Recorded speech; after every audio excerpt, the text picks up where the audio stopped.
Hey guys, how are you all? Welcome back to my channel. Today we will see what if Naruto becomes a Shinigami Captain. If you enjoy, then please like, share and do comments. Underneath the main execution grounds and physical center of the Soul Society there was a secret underground area. It was a large cavern with several small cliffs and a few dead trees. Two men soon entered the training area. One of them appeared to be a man in his 20s while the other looked like a teenager. The older man had bright blue eyes and spiky blonde hair with two bangs framing his face. He wore a standard Shinigami Shiakusho with white tabi socks and black open-toed sandals. On his left arm was an armband with a badge that identified him as the lieutenant of the 5th Division of the Gode 13. A katana hung from the left side of his waist. It had a pure white sheath, was pure and a pale yellow hilt, while the tsuba was silver in color with a stylized flame pattern and shaped like a square with the corners cut off. The teenager also had spiky blonde hair and bright blue eyes. An interesting feature that he had were 6 marks, 3 on each cheek, which resembled whiskers. He also wore a Shinigami Shiakusho but with a few modifications. The sleeves of his kasode ended just below his elbows while Shiakusho opened up a bit at his chest. He wore black, open-toed sandals in place of the standard tabi and waraji and a burnt orange sash in place of the standard white one. He customized his outfit with a headband and necklace. The headband was made of black cloth and had a metal plate with the kanji for Shinigami sewn on, while the necklace consisted of a green crystal on a leather string. On the left side of his sash was a katana. It had a circular tsuba with a spiral pattern on it and a black hilt with burnt orange hilt wrappings. It was kept in an ebony black sheath. The older man was Minato Namikaze, the former Yondaime Hokage in his past life and the current lieutenant of the 5th Division, which was under the command captain Sosuke Aizen, while the teenager was Naruto Namikaze Uzumaki, Minato's son and the lieutenant of the 13th Division, under the command captain Jashiro Yukitake. The father and son duo were currently at this secret training ground so that younger Namikaze could undergo his Bankai training. This would be the first time, and hopefully the last time, that Naruto would need to do this training. As he walked into the training area, Naruto let out a long whistle while taking a look around the area. "I can't believe nobody has ever found this place before, Dad," Naruto said to Minato, who turned around and gave his son a warm smile. "Well, rumor has it that this training area was created by the former captains of the 2nd and 12th Divisions before they left the Soul Society with 9 other Shinigami," Minato explained. Naruto scowled upon hearing his dad's explanation. "Why'd I have a feeling that Snake Aizen was behind their exile?" Naruto asked rhetorically with a hint of venom when he said the 5th Division captain's name. Due to his life back in Konoha, Naruto had developed into a very empathetic person and, as a result of this, he was able to easily see through the act that Aizen was putting on since he first arrived in the Soul Society 3 years. He knew that the Sosuke Aizen that everyone else saw, the kind person that treated his subordinates with kindness and compassion, was just a mask he put on, and he had a feeling that Aizen was up to something. Naruto had relayed his suspicions to his father and mother, Kushina Uzumaki, the 3rd seated officer of the 5th Division, though they also were suspicious of their own captain well before Naruto arrived. This information was soon disseminated among the other shinobi turned Shinigami who, having realized the seriousness of the situation, decided that they should prepare to confront Aizen before he made his move, whatever that move may be. That move, however, came much sooner than they expected, and it struck close to home, so to speak, for Naruto when Rukia Kuchiki, one of the other members of the 13th Division, was arrested in the world of the living and was sentenced to be executed by Central 46, the main governing body of the Soul Society. The suspicious nature of Rukia's arrest and punishment left little doubt in the minds of the former shinobi that Aizen had hand in this. The fact that it was Rukia of all people who had to suffer due to Aizen's manipulations was what really got Naruto's blood boiling. The former shinobi wasted no time in preparing for a confrontation with Aizen, but they were now racing against the clock. Naruto and Minato were already stretching their luck as Rukia's execution was to take place 8 days from now. "Alright, let's get started," Minato said enthusiastically as he clapped his hands together. "Since we're pressed for time as it is, I'm giving you a limit of 3 days to achieve Bankai. You must subjugate your Zanpakuto's materialized spirit in those 3 days. If you can't, then you'll just have to confront Aizen without Bankai. Do you understand?" Minato asked as he wanted to make sure his son understood exactly what he was saying. Don't worry, Dad. I'll achieve Bankai in half that time, Naruto said as he flashed a confident grin. Minato returned the expression. You remind me of your mother so much. Now then, please activate your Shikai, Minato instructed. Naruto nodded and unsheathed his Zanpakuto, holding up in the air with his right hand. Concentrating, he took a deep breath and said the release command. Break through the storm, Kase no moi, fury of the winds. Naruto yelled. Orange-colored spiritual energy suddenly covered the sword, which was then overlapped by a small cyclone. The cyclone dissipated, revealing Kase no moi's Shikai state. It took the form of a Chikuto sword with a katana-like hilt. The blade was 3 feet in length that was silver in color, while the hilt was a dark red color. Attached to the base of the hilt was a leather strap with 3 charms on it. The first charm took the appearance of a red Uzumaki clan symbol. The second charm took the form of the kanji for wind, and the third charm took the form of the kanji for shinobi. Naruto twirled the sword in his hands before resting it on his shoulder by the flat part of the blade. Very good. Now, focus your Ryotsu into your sword and have Kase no moi materialize, Minato said. Naruto gave a nod in affirmation and pointed his blade in front of him. He began to focus his Ryotsu into the sword until the blade was completely covered in an orange aura. Suddenly, the Ryotsu shot out like a bolt of lightning and hit one of the cave's walls, creating a large cloud of dust. The cloud slowly started to dissipate, revealing a silhouette hidden within it. Well, it took long enough to decide to train for Bankai. Though I'm still surprised that you even had the guts to try, Naruto. The silhouette said. As the dust clouds finally disappeared, the manifested spirit of Naruto's Zanpakuto, Kase no moi, or Kase for short, was finally visible. He took the form of a man who looked like he was in his late 20s, just like Minato, with a slightly muscular build. He had spiky, blood-red hair that ended midway down his back, with 2 bangs framing his face, while his emerald green eyes had slit-shaped pupils. Kase wore a dark red haori with sleeves that ended midway at the forearms, a black flame pattern along the hemline, and a black spiral on the back. Along with the coat, he wore a mesh armor undershirt, a black hakama with a red sash, and Geta-style sandals. He also had a spiral tattoo on his stomach that had 2 half-circles above the top and bottom of it. Each half-circle had 4 protrusions on it pointing away from the spiral. N. Think of the 8 trigrams ceiling-style seal and you get the picture. In his right hand he held a customized straight blade katana that took the form of his Shikai state. The blade was 3.5 feet long and was black with a silver edge to it. Unlike the blade Naruto wielded, however, the hilt of the blade Kase carried was a burnt orange color and had black hilt wrappings. In place of the leather strap there was a thin chain that had 1 charm on it, the kanji for wind god. The tsuba was still circular with a spiral pattern on it, but had 4 protrusions on the top and bottom of the circle. Naruto gave Kase a smirk as he held his Chikuto in a 2-handed grip. I'll achieve Bankai in less a day, you can be sure of that, the young Uzumaki declared. Overconfident as always, aren't we? Kase replied as he gave Naruto a smirk of his own. Don't underestimate me. I'm not cocky and impulsive like I was 3 years ago, Naruto stated defiantly. Yes, but you're still as dense as you've always been, Kase said in a mocking manner. The smirk on Kase's face grew as his insult got his desired reaction out of Naruto if the visible vein that popped out of Naruto's forehead was a sign of anything. Shut up. I was able to graduate from the Shino Academy in less than a year, for Kami's sake. Naruto snapped back. Minato intervened before the insults escalated into something worse. Will you two please stop fighting?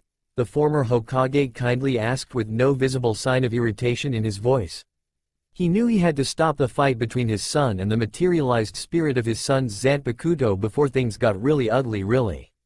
Fine. The sooner we're done here the sooner I can go back to pissing off my roommate. Kase said, referring to Kurama who was just as annoyed by the Zanpakuto spirit's taunts as Naruto was, as he lazily held his katana in front of him in a 1-handed grip. Your challenge is simple enough. You just have to defeat me in armed combat. You can use anything you need to fight me with. Kido spells, Zanjutsu, and even Shunpo are fair. The only exception to this is Kurama's Ryotsu which you cannot use under any circumstances. Do you understand? The manifested Zanpakuto explained. Yep, Naruto replied. By the way, you'll have to defeat me quickly, because I will kill you if you don't. Are you ready? Kase said in a nonchalant manner. Naruto paled slightly at hearing this but soon regained his composure. Good, now then, let's fight. Kase yelled out as he charged his master. Kase attempted to attack Naruto with a diagonal slash, but Naruto parried the attack and responded with a series of slashes. Both of them locked blades again and then separated themselves by around 50 feet. Clutching his Chikuto in his right hand, Naruto then pointed his left index finger at where the manifested Zanpakuto was. Hado number 4.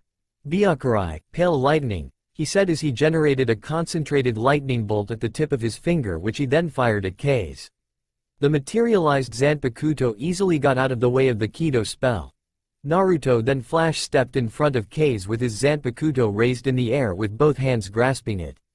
Suikawari, watermelon splitting, Naruto yelled out as he attempted to cut Kase in half. The Zanpakuto spirit simply dodged the attack with graceful ease. Naruto ended up hitting a boulder instead of his Zanpakuto's spirit, cutting it through cleanly like a hot knife through butter. As Naruto recovered from his attack, he looked up and saw that Kase was standing on top of a boulder with his katana resting on his shoulders and had the same smirk still planted on his face. Is that all you got? Beginning level Kido spells and a few Zanjutsu techniques? I was expecting much more from you, Naruto, the Zanpakuto said in an insulting tone. Hey, I'm just getting warmed up. Naruto shouted as he charged at Kase, holding his Chikuto in a two-handed grip. Minato, meanwhile, had taken position by a few dead trees, and was now watching his sons fight with the manifested Kase no Moi.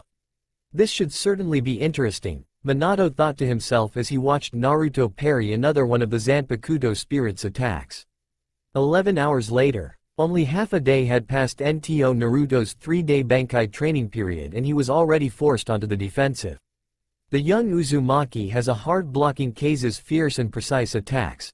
To end the barrage of attacks, Naruto and even tried to trap the manifested Zanpakuto in one of his mid-level Bakudo spells. But Kase managed to slip from his master's grasp, if only barely. What annoyed Naruto more than anything else was that Kase appeared to be simply toying with him. As he put a few yards between himself and the manifested spirit of his Zanpakuto Naruto's side, he had hoped that he wouldn't have to use this next move, but Kase had now forced his hand. Naruto sheathed his Chikuto into his sash. This surprised of both Minato and Kase, though Kase only reacted by raising an eyebrow at this and Minato didn't even visibly react at all. That's it? Are you giving up already? I thought you were going to give it your all, Kase taunted. I am not throwing in the towel just yet. I'm just going to try a new technique I've been working on, Naruto said in response. Before the manifested Zanpakuto could question him on this statement, Naruto flash-stepped away. Kase started to look around where his master was only to stop when his master flash-stepped in front of him, the Zanpakuto by what he saw. Naruto's arms and legs were now covered by what appeared to be a shroud of his Ryotsu that both Minato and Kase noted to be similar to the Shunko technique Soifin used in her last match with Naruto. Unlike the one the Captain 2nd Division used, however, Naruto's version took the form of orange flames instead of white lightning and, in Naruto's case, the orange flame's Ryotsu shroud was visible. Before anyone realized what was happening, the blonde-haired lieutenant suddenly sucker-punched Kase in the face and immediately followed up with a roundhouse kick to his stomach. The force of the punch stunned Kase while the kick sent the manifested spirit flying into the air. Naruto continued with his assault by flash-stepping in front of Kase and delivering a barrage of punches to his head and torso. Before the Zanpakuto spirit could even react to getting hit, Naruto finished his barrage with a right uppercut. The force of the last punch sent Kase flying up into the air, his materialized form spinning like a top. Realizing that his Zanpakuto spirit was finished, Naruto flash-stepped above where Kase was as he held his right leg held straight in the air, intending to add insult to Kase's injury. Using all of his strength, Naruto slammed his leg down onto Kase's stomach, which caused the manifested Zanpakuto to fall like an anchor and crash into the ground, which creating a small crater in the process. When Kase regained his senses after several minutes, he found that Naruto was standing above him. the Shinigami had his foot pressed against Kei's chest while the tip of his Chikuto was now millimeters from manifested Zanpakuto's throat. Instead of his usual smirk, the manifested Kei's now had a small grin on his face. "That was a pretty impressive technique you used there. I'm guessing that was Shunko, correct?" he asked. "Yeah, though it's a special version that I created myself after seeing Soifin using her version. It's so new that I haven't even named it yet. I even helped Soifin sum up with the name Shunko before I even began creating this version," Naruto explained. Kei slowly got up, wincing in pain. He straightened out his mesh shirt and started to dust off his haori, surprising Naruto with his lack of severe injuries. As soon as he was finished dusting off his coat, Kei looked at Naruto and gave him a smile. "Congratulations, Naruto. You've actually managed to achieve Bankai in less than a day," Kei said in a mocking tone. It had been 5 days since Naruto had completed his Bankai training, and only a few days after the invasion had begun. Needless to say, the past few days were rather brutal for everyone within the walls of the Seireitei. It had started with the arrival of 5 intruders in West Rukongai region just outside of the Seireitei. The invaders consisted of 4 teenagers and, for some strange reason, a talking black cat. Naruto was surprised to learn that one of them was apparently the person who Rukia had lost her powers to. The intruders initially tried to enter through the western gate but, after defeating the gatekeeper Jidanbo, were thwarted by Jin Ichimaru, the captain of the 3rd Division. Sometime later, the intruders, who were being referred to as Ryoka by members of the Gote 13, had successfully breached the Soul Shield membrane thanks to the aid of the remaining members of the Shiba clan. One of the 2 Shiba clansmen had decided to join the Ryoka. The group, however, had gotten separated upon entering the skies and landed in 4 different areas around the Seireitei. That's when the trouble really began. 2 of the Ryoka, Ichigo Kurosaki and Ganju Shiba, had encountered 3 members of the 11th Division, Ikao Madarame, Zabuza Momochi, and Yumachika Ayasagawa, who were the 3rd, 4th, and 5th seated officers, respectively. Akaku had taken on Ichigo, releasing his Shikai during the fight, but was defeated. Zabuza was Ichigo's next opponent. Like his captain, the former missing Kiri Nin wanted to fight the strongest of the Ryoka. However, he had decided to wait for them to come to him, and his patience had paid off. After a long and drawn-out fight, Ichigo had managed to barely defeat Zabuza. This was only the case, however, because Zabuza, unlike Akaku, hadn't released his Zanpakuto. After a game of cat and mouse, Ganju had managed to defeat Yumachika with powerful fireworks which the Shiba clan specialized in. Both Zabuza and Akaku had suffered from grievous injuries. Yumachika, on the other hand, merely had his hair ruined by the fireworks, with the damage he suffered to his pride, image, and, such as it was, his sense of beauty. Further chaos spread into the Seireitei when Ichigo defeated Renji Abarai, the lieutenant of the 6th Division and a good friend of Naruto and Rukia. Tensions came to an even greater boiling point when Aizen was found seemingly murdered in his office. While this loss was devastating to Momo Hinamori, the 4th-seated officer of the 5th Division, this had only confirmed the shinobi's suspicions when some of them realized that the body was only an illusion made by Aizen's Zanpakuto. The former shinobi realized that this was a sign that Aizen was really beginning to make his move. At around this time, one of the Ryoka was then defeated and captured by Shunsui Kyoraku, the rather flamboyant captain of the 8th Division. The captured invader was an extremely tall and muscular man with dark skin, wavy brown hair that covered his eyes, and a rather large nose. His name was Yasutora Chad Sado, and he possessed the ability to cover his right arm in some sort of spiritual armor, which he had used to crush most of the 8th Division before he was captured. Even the captains were not entirely untouched by the efforts of the Ryoka, however. Kenpachi Zaraki, the battle-loving captain of the 11th Division, had managed to track down Ichigo, which led to a long and drawn-out fight between the two. Though Ichigo had eventually managed to defeat Kenpachi, they were both left grievously wounded. Before anyone could get to the site of the battle, Ichigo was already gone thanks to the efforts of the Black Cat, named Yoruichi, to get him out of that place. The fact that the strongest of the Ryoka was still out there only caused further chaos within the home of the Shinigami. These events had taken a serious mental and physical toll on many of the Shinigami, even if they had yet to suffer any losses, especially Captain Yukitake and members of the 13th Division. Throughout this time, Naruto proved himself to be a very capable leader despite being untested, having never faced a crisis this large before even when he was still alive. He managed to keep his division united in spite of the tensions tearing the Seireitei apart from within and even managing to avoid suffering losses within the 13th Division. All the while the young Uzumaki, along with the other former shinobi, prepared for what they saw as an inevitable confrontation with Aizen. Naruto, who had just returned to his barracks from a meeting with some of the other former ninja, was now visiting Captain Yukitake at the Ujendo quarters, an area in the 13th Division barracks that Yukitake used to rest and recuperate from his frequent bouts of illness. Although nobody asked what illness he suffered from, nor could anyone, even 4th Division, figure out. The white-haired captain was currently trimming a bonsai, although he was doing a rather poor job as usual, while Naruto sat across from him. He was enjoying a small snack that consisted of a small plate of mitarashi dango and a cup of green tea. "No offense, Captain, but you're not particularly good at trimming bonsai trees."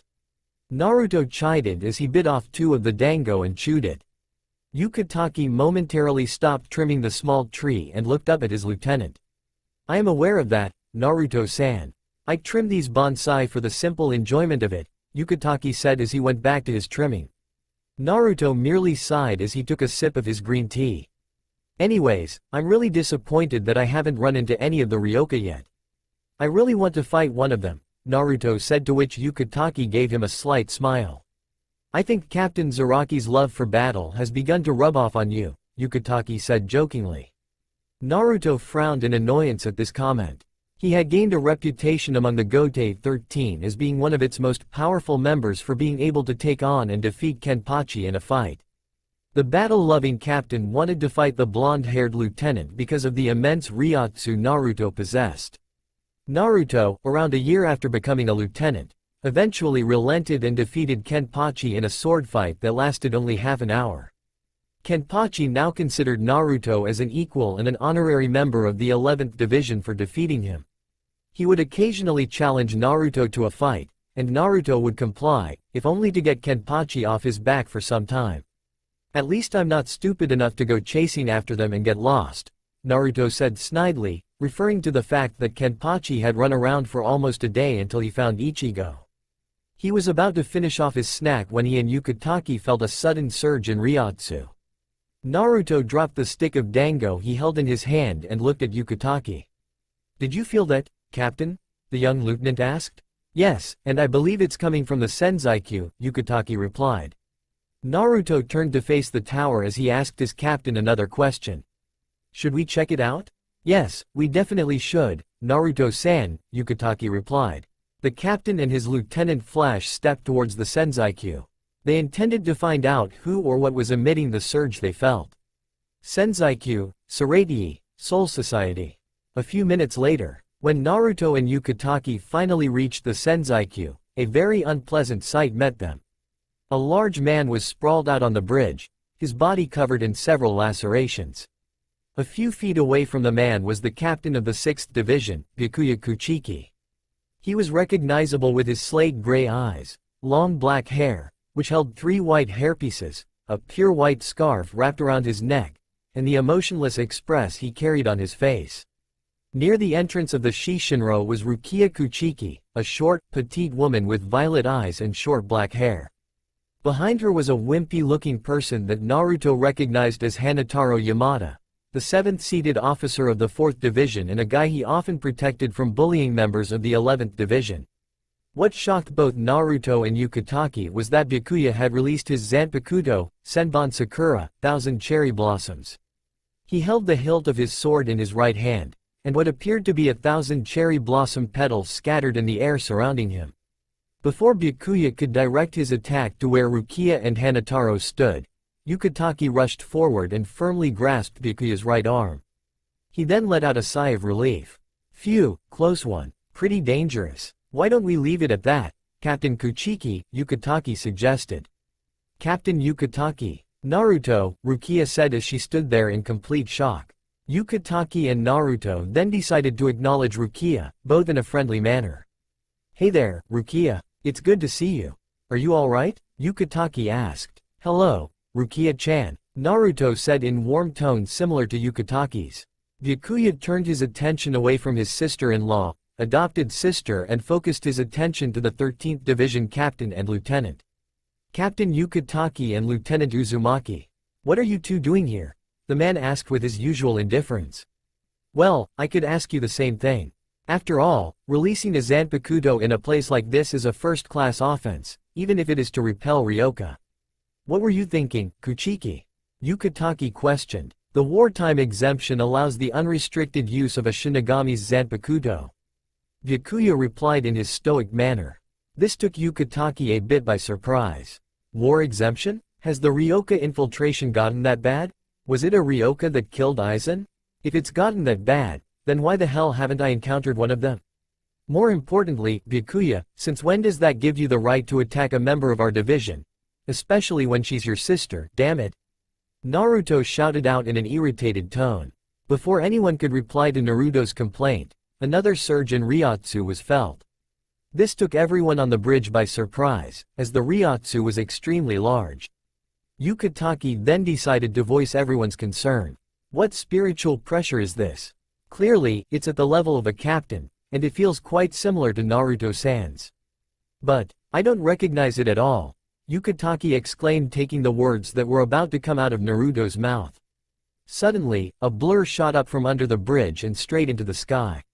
It appeared to be a figure holding onto what seemed to be a large bat-like wing.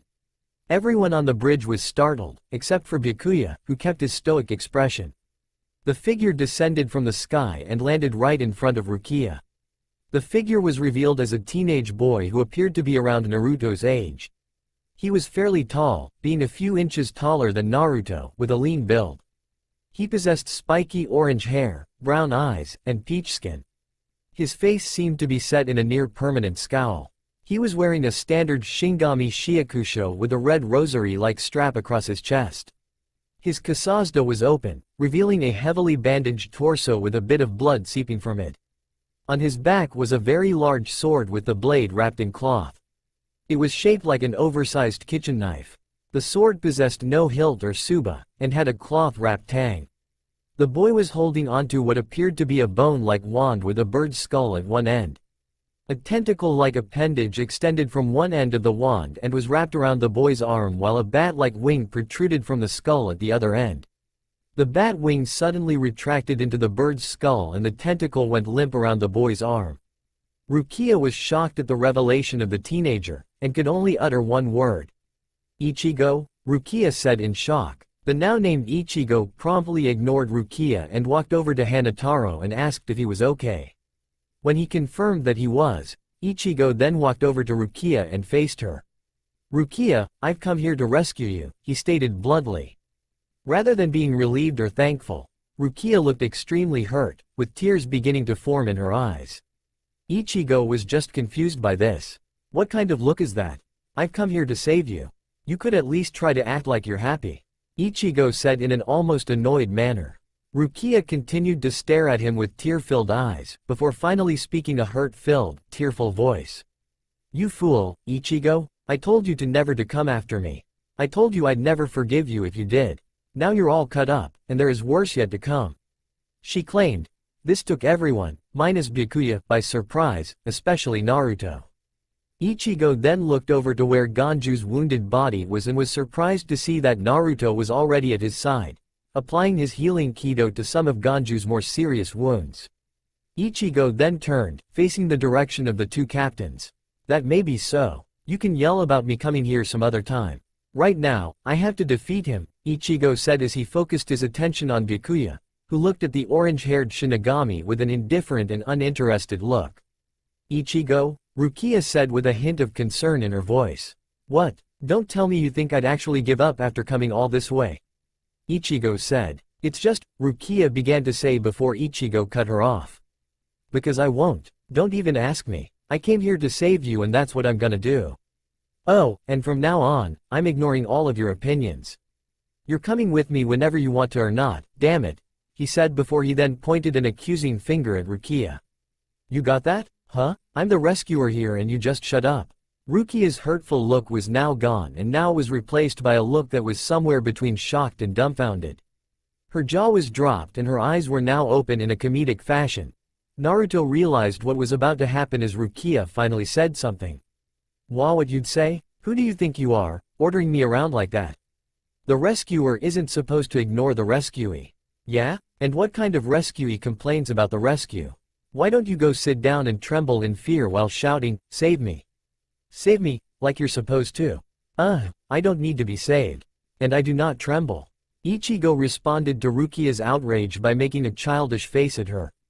Everyone on the bridge was confused by the two's argument with the exception of Naruto, who was trying to suppress a snicker. He then approached Captain Yukitake and nudged him with his elbow. They look like they're happy to see each other, don't you think? Captain? He asked jokingly. Yukitake responded with a simple shrug of his shoulders. Yukitake was still taken aback by the fact that this Ryoka was disturbingly similar to Kaien Shiba, his previous lieutenant. He had initially picked Naruto to be his lieutenant because he saw a great deal of Kaien in him and he could tell that this kid was similar to both Kaien and Naruto in more ways than one.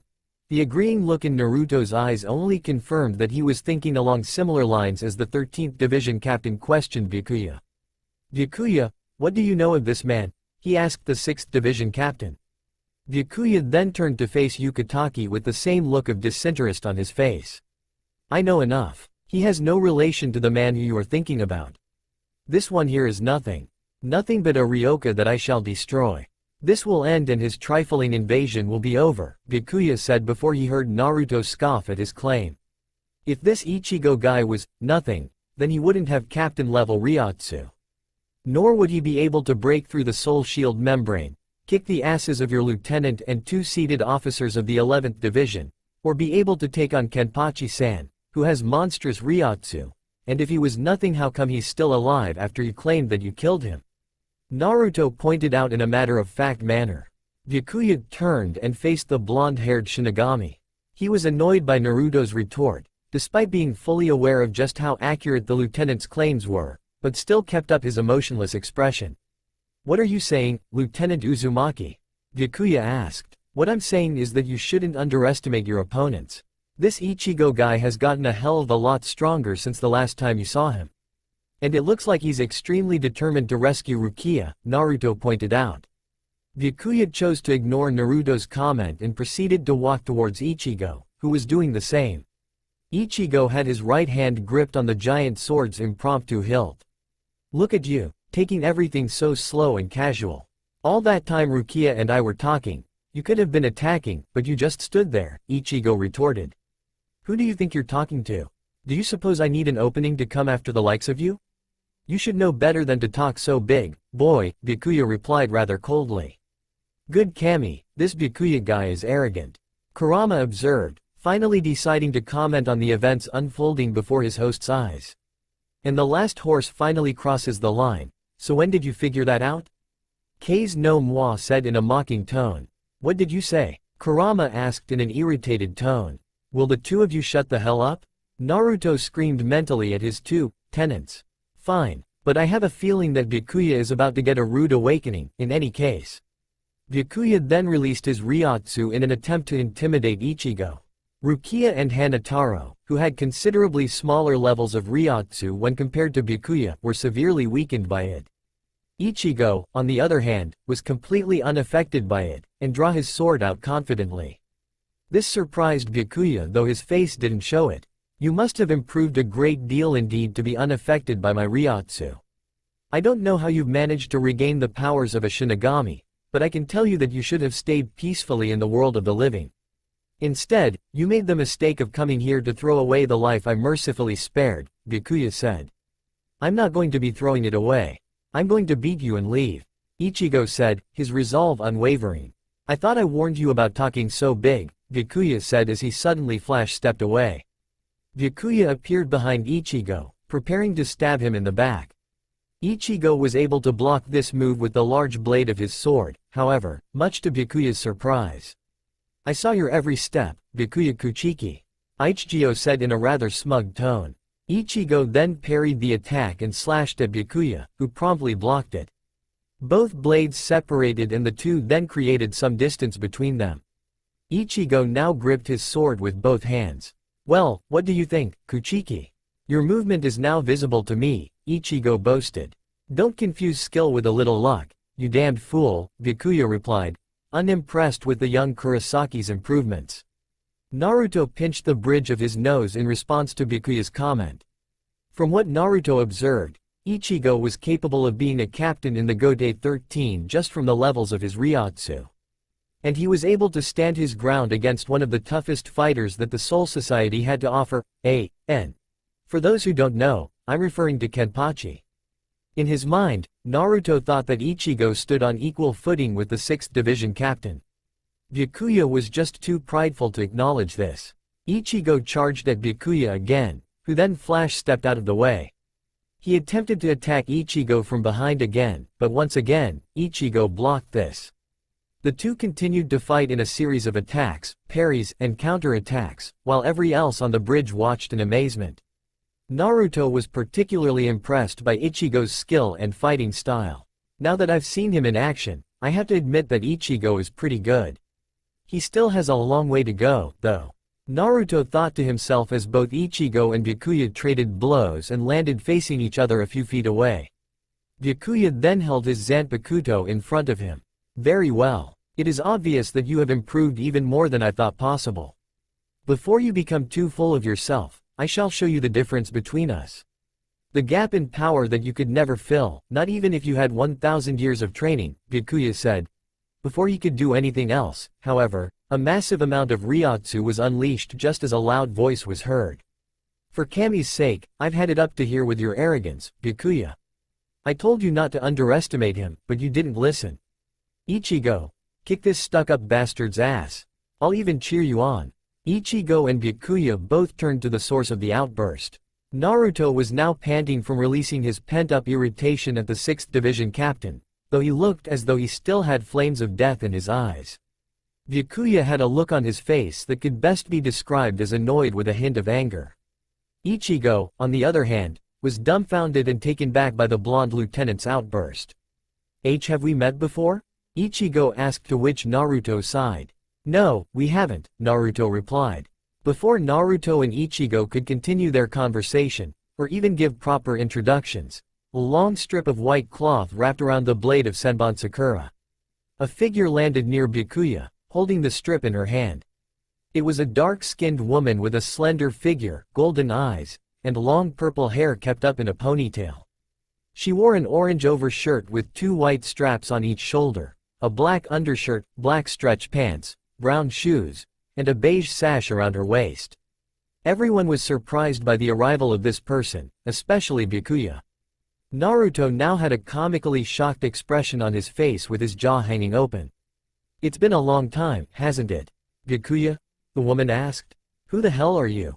Naruto shouted out as he pointed an accusing finger at the woman. Where are my manners? My name is Yoruichi Shiwan, the now named Yoruichi said. Yoruichi, so you're that person that Captain Soifon obsesses over. I have to admit she's a good sparring partner, but her personality leaves a lot to be desired, Naruto said. And I can see why she'd obsess over her, Naruto thought to himself as he discreetly studied Yoruichi's athletic yet curvaceous body. I haven't seen your face in a while. You've been in exile for over 100 years. We thought that you were dead, Byakuya said in a condescending tone. Yoruichi, you came here to rescue me. I appreciate that, but I need you to step aside so I can beat this guy. Blondie over there said he'd even cheer me on, Ichigo said. To Kurosaki's surprise, Naruto began to glare at him. What did you call me? Naruto shouted, suddenly simmering with anger. Before Ichigo could respond, however, Yoruichi jabbed her hand into his open wound. He made a few groans of pain before suddenly passing out. Yoruichi then retracted her hand. Everyone was taken aback by this action, with Naruto being at a particular loss for words. Yukitake was the first to speak up. You've injected him with a drug, haven't you? A powerful anesthetic, which you have forced directly into his body to save him. What do you intend to do with him, Yoruichi-san? Yukitake asked. He didn't receive an answer as Byakuya interrupted their conversation. Don't waste your time trying to help him. Neither of you will ever escape, Byakuya claimed. Just listen to you, talking like such a big shot now. And yet I don't believe you have ever beaten me in a game of tag, Yoruichi said with a smirk on her face. shall we give it another try? Byakuya asked as he flash-stepped towards his former mentor. Yoruichi intercepted this and suddenly appeared behind him. He attempted to slash them with Sebansakura, but she evaded him. Both Shunpo masters flash-stepped towards each other. Byakuya was surprised by Yoruichi's speed, who now appeared on the other side of the bridge. But as soon as her feet touched the ground, Byakuya appeared besides her, his expression completely unchanged. "Did you really think you could win with a Shunpo that slow?" he asked mockingly as he slashed her with his Zanpakuto. His emotionless face changed when he realized that Yoruichi had disappeared, leaving only a few pieces of tattered orange cloth behind. She then reappeared, crouched on Byakuya's arm. "Did you really think you could capture me with a Shunpo that predictable?" she teased. As Naruto observed the two Shunpo masters' game, a small smile appeared on his face. This reminded him of the games of tag he would play with his father.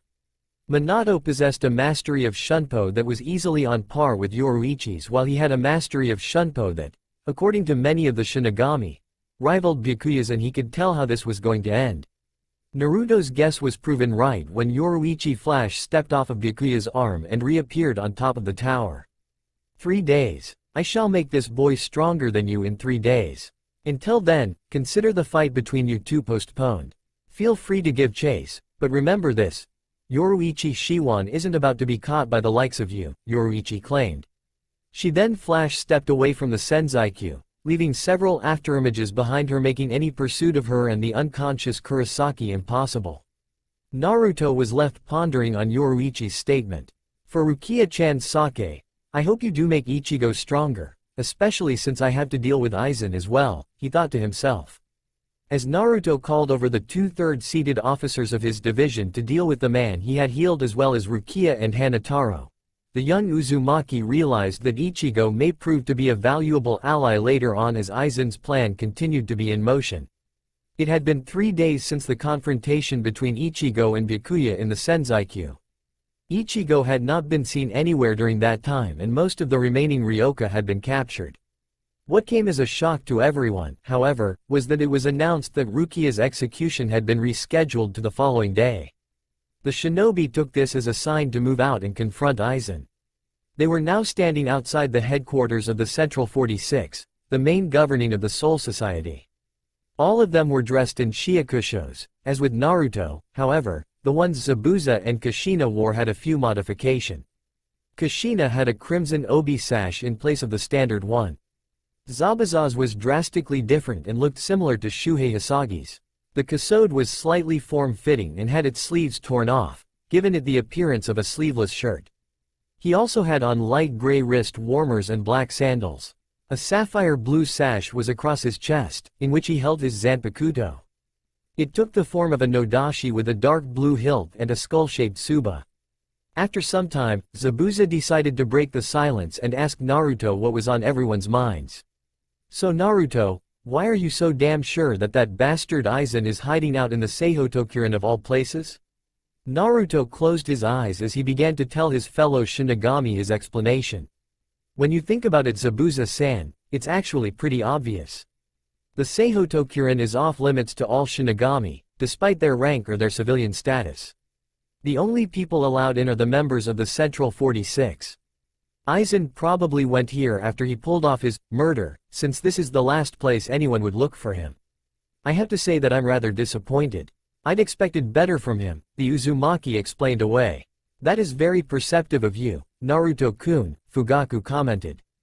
The former head of the Uchiha clan and his wife had a lot respect for the blonde Shinigami, especially since he had stopped his youngest son from making a great mistake.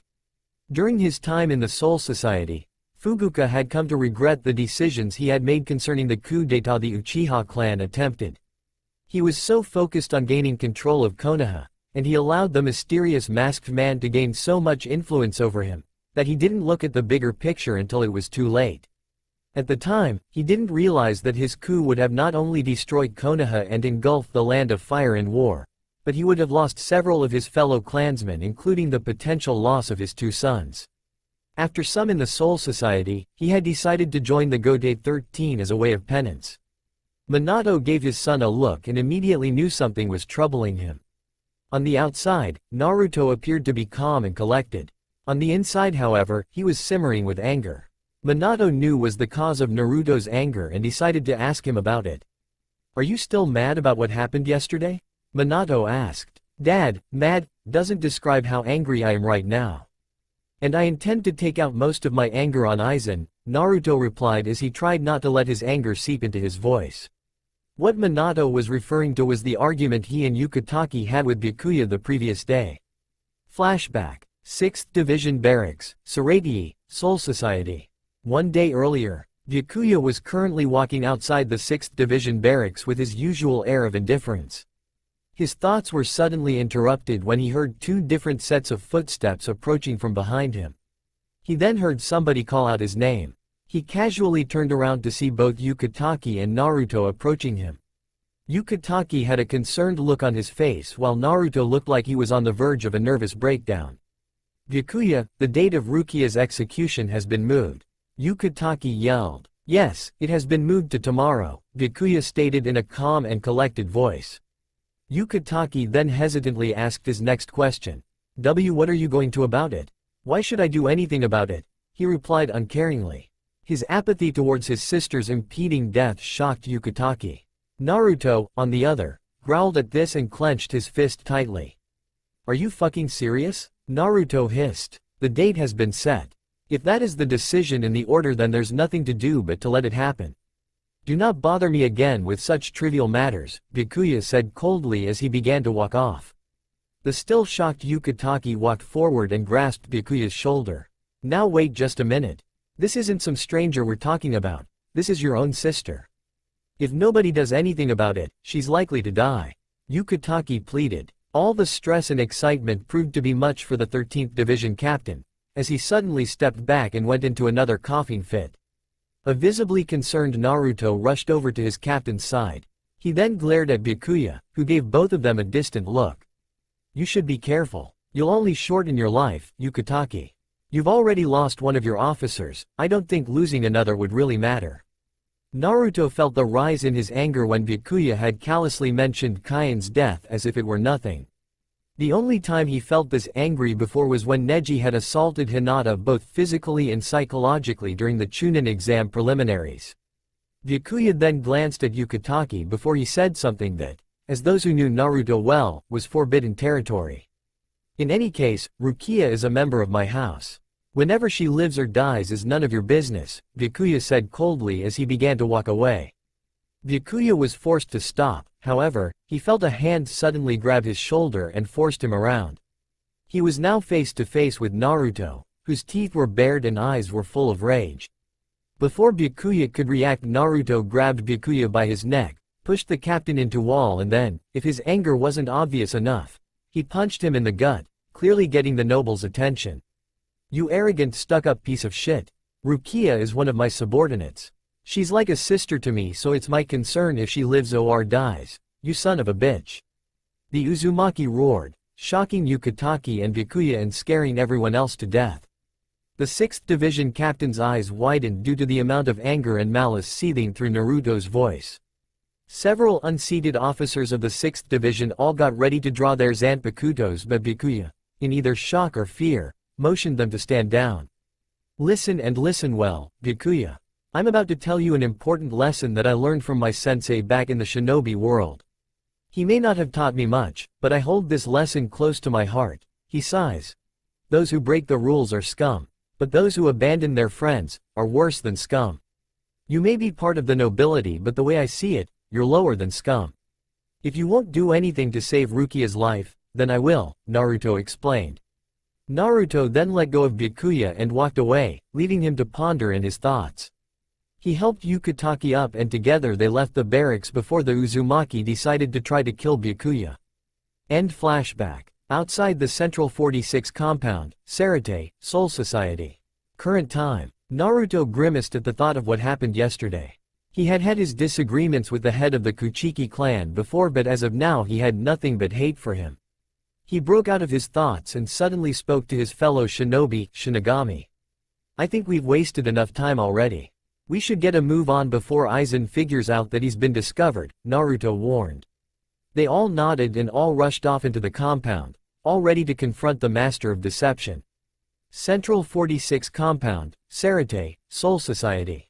Several minutes later. Freakin' stairs, Naruto muttered as he took in large gulps of air.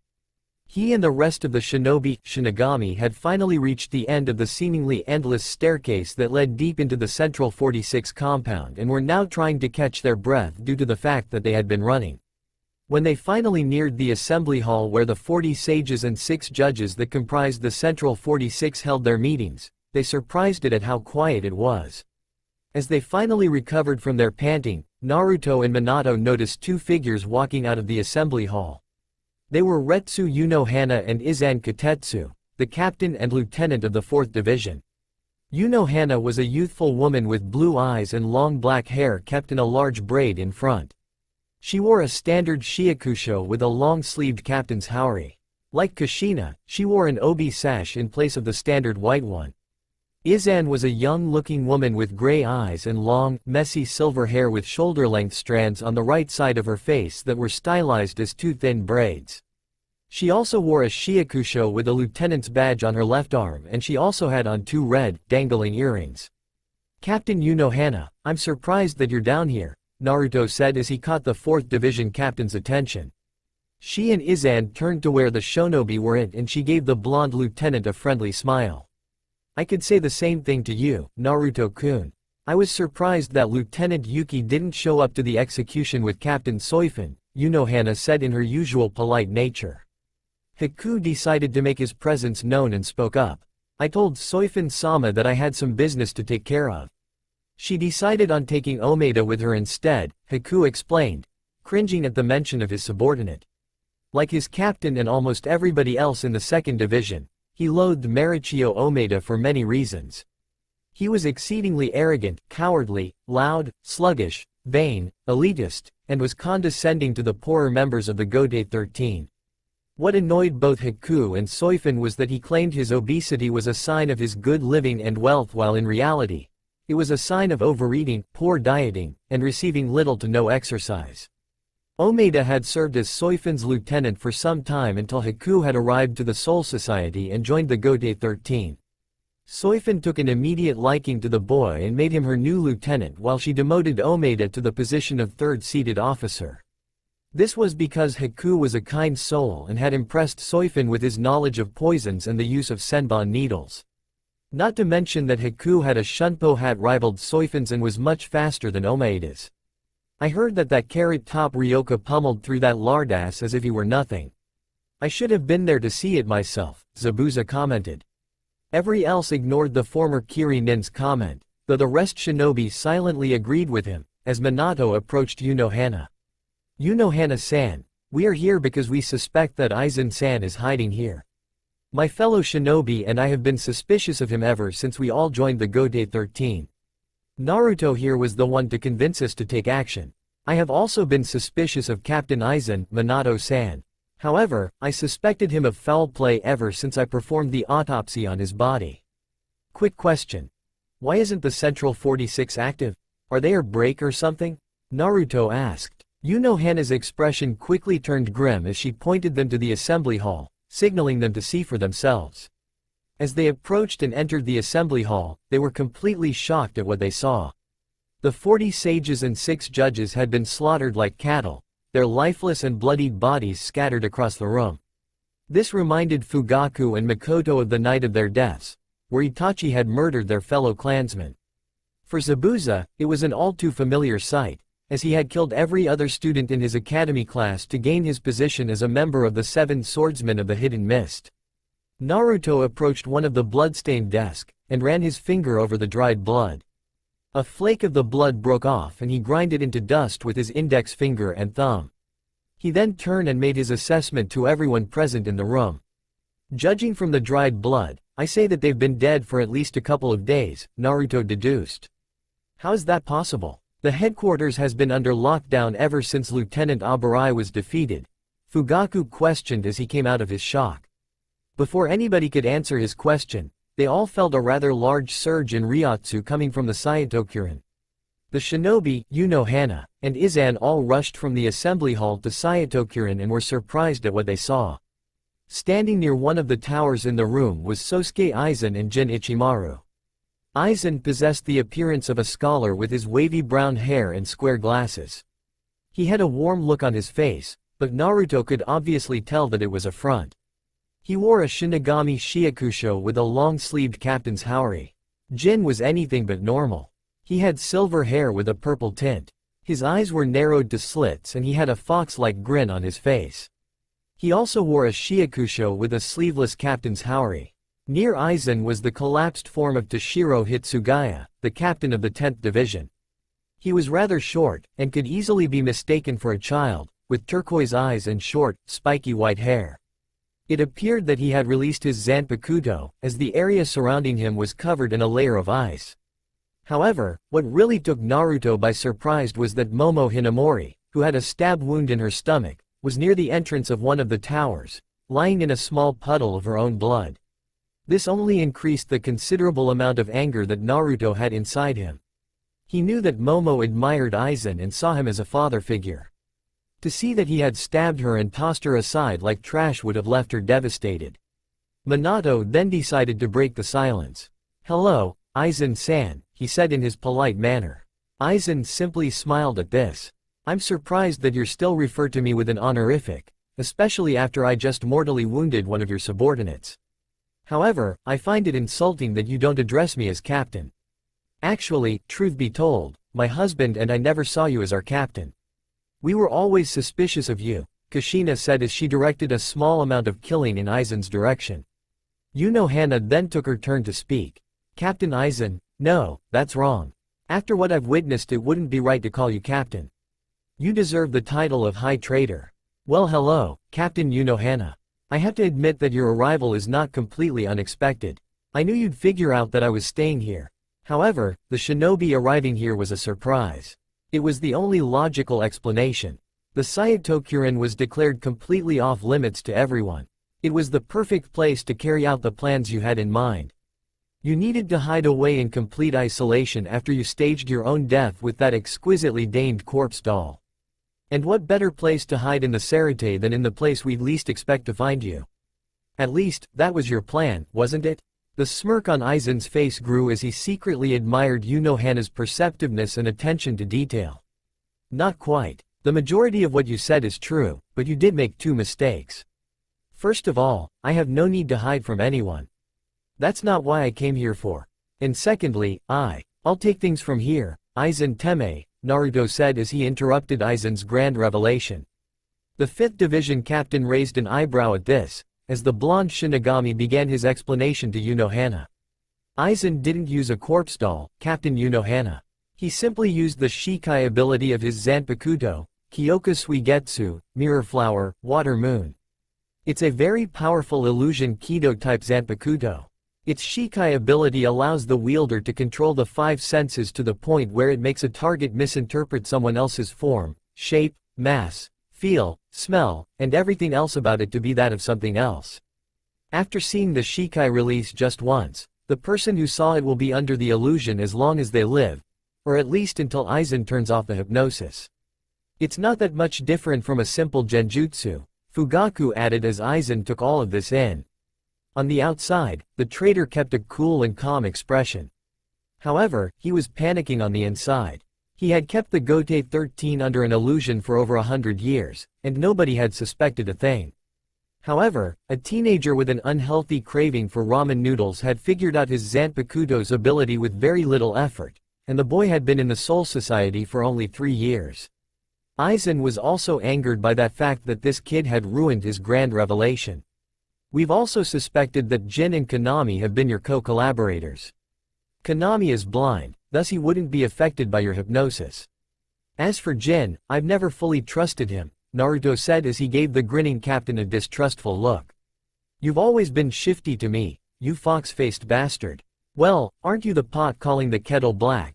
Jin commented, chuckling at how the lieutenant was oblivious to the irony of what he just said. Inside of Naruto's mind, Kurama let out a groan of annoyance while Kei's no moi snickered to himself. That was a very nice explanation, Naruto, Minato commented as he turned towards Aizen. I'm sorry Aizen-san, but I'm afraid we'll have to stop you. You're under arrest for the crimes of murdering the members of the Central 46, conspiracy to commit treason, attacking a captain of the Gode 13, and obstruction of justice in the case of Rukia Kuchiki, Minato declared. Actually, I don't think I'll be having a trial at all, Aizen said as he pointed his right index and middle finger at the group. Suddenly, blue spiritual energy started to generate around his two fingers. Hado number 73. Soren Sokatsui, Twin Lotus Bluefire, crashed down. Aizen said as he made a pushing motion with both of his palms.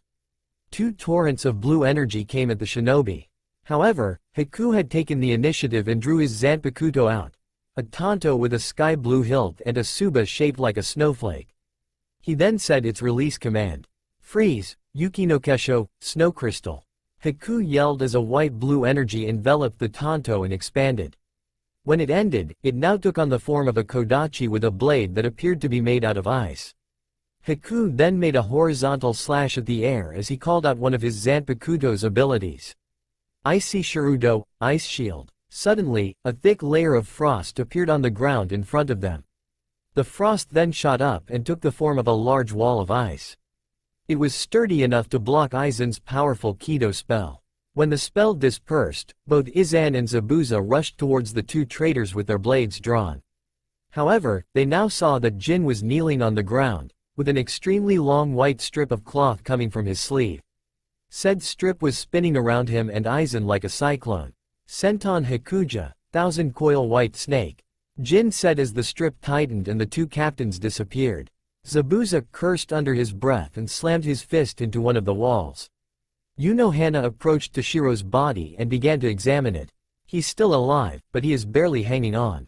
I'll need to perform emergency surgery on him immediately if he is to survive. Makoto-san, please assist me in the procedure. Izan, I need you to inform all captains, lieutenants, and seated officers of the Gode 13 along with the Ryoka about Aizen's treachery. Both women nodded, as Makoto ran over to help her, as she was very skilled with healing kiddos, with Toshiro while Izan began the incantation for a kido spell called Tentikura, heavenly rickshaws in silken air. Naruto faced his father and began to speak. Dad, I have feeling that Aizen is currently at Sokyoku Hill. I'm going to get a head start and try to stop him. Meet me there when you're done here, Naruto said as Minato gave his son a small nod. He felt a bit concerned about his son rushing off into battle, but he knew Naruto was more than capable of handling Aizen. Alright, but just be careful. I don't know how Kushina would react if Aizen harmed you, Minato chided, knowing how his wife's temper was when it came to anything happening to their son. Naruto flashed Minato a smile before he exited the Sayatokurin and ran up the excessively long flight of stairs. Once he had exited the compound, he suddenly stopped. He then unsheathed his Zanpakuto and held it in front of him in a two-handed grip. He had been itching to try out one of his Bankai abilities, and he decided that now would be a great time to use one of them. Bankai! He yelled out as he was engulfed in a large column of orange Ryotsu, which was accompanied by a large gust of wind. When the column and wind dissipated, Naruto had undergone a slight change. His hair was longer and a bit shaggier, and it now ended at the back of his neck. He now wore the Haorian mesh undershirt that Kei's no Moi wore, along with a pair of black arm guards and black fingerless gloves. In his right hand, he held the straight blade katana that Kei's used during his Bankai training. Tozaifu no Moi, Fury of the Four Cardinal Winds, Naruto said as he began to channel wind through the katana's blade. The wind then moved from the blade and began to cover his entire body. This was one of his Bankai abilities, Senpu Saperinto, Whirlwind Sprint. This allowed him to accelerate at high velocities, allowing him to move as fast as the wind. With his wind-enhanced speed, Naruto then made a mad dash to Sokyoku Hill, intending on stopping Aizen from escaping and hurting his friends even further. When Naruto finally arrived at the base of Sokyoku Hill, he deactivated his Senpu Saperinto and started running at the fastest pace he could run. When he finally got there, he momentarily stopped and surveyed the damage. Both Renji and Ichigo were there. Both of them were on the floor and neither of them were in good shape.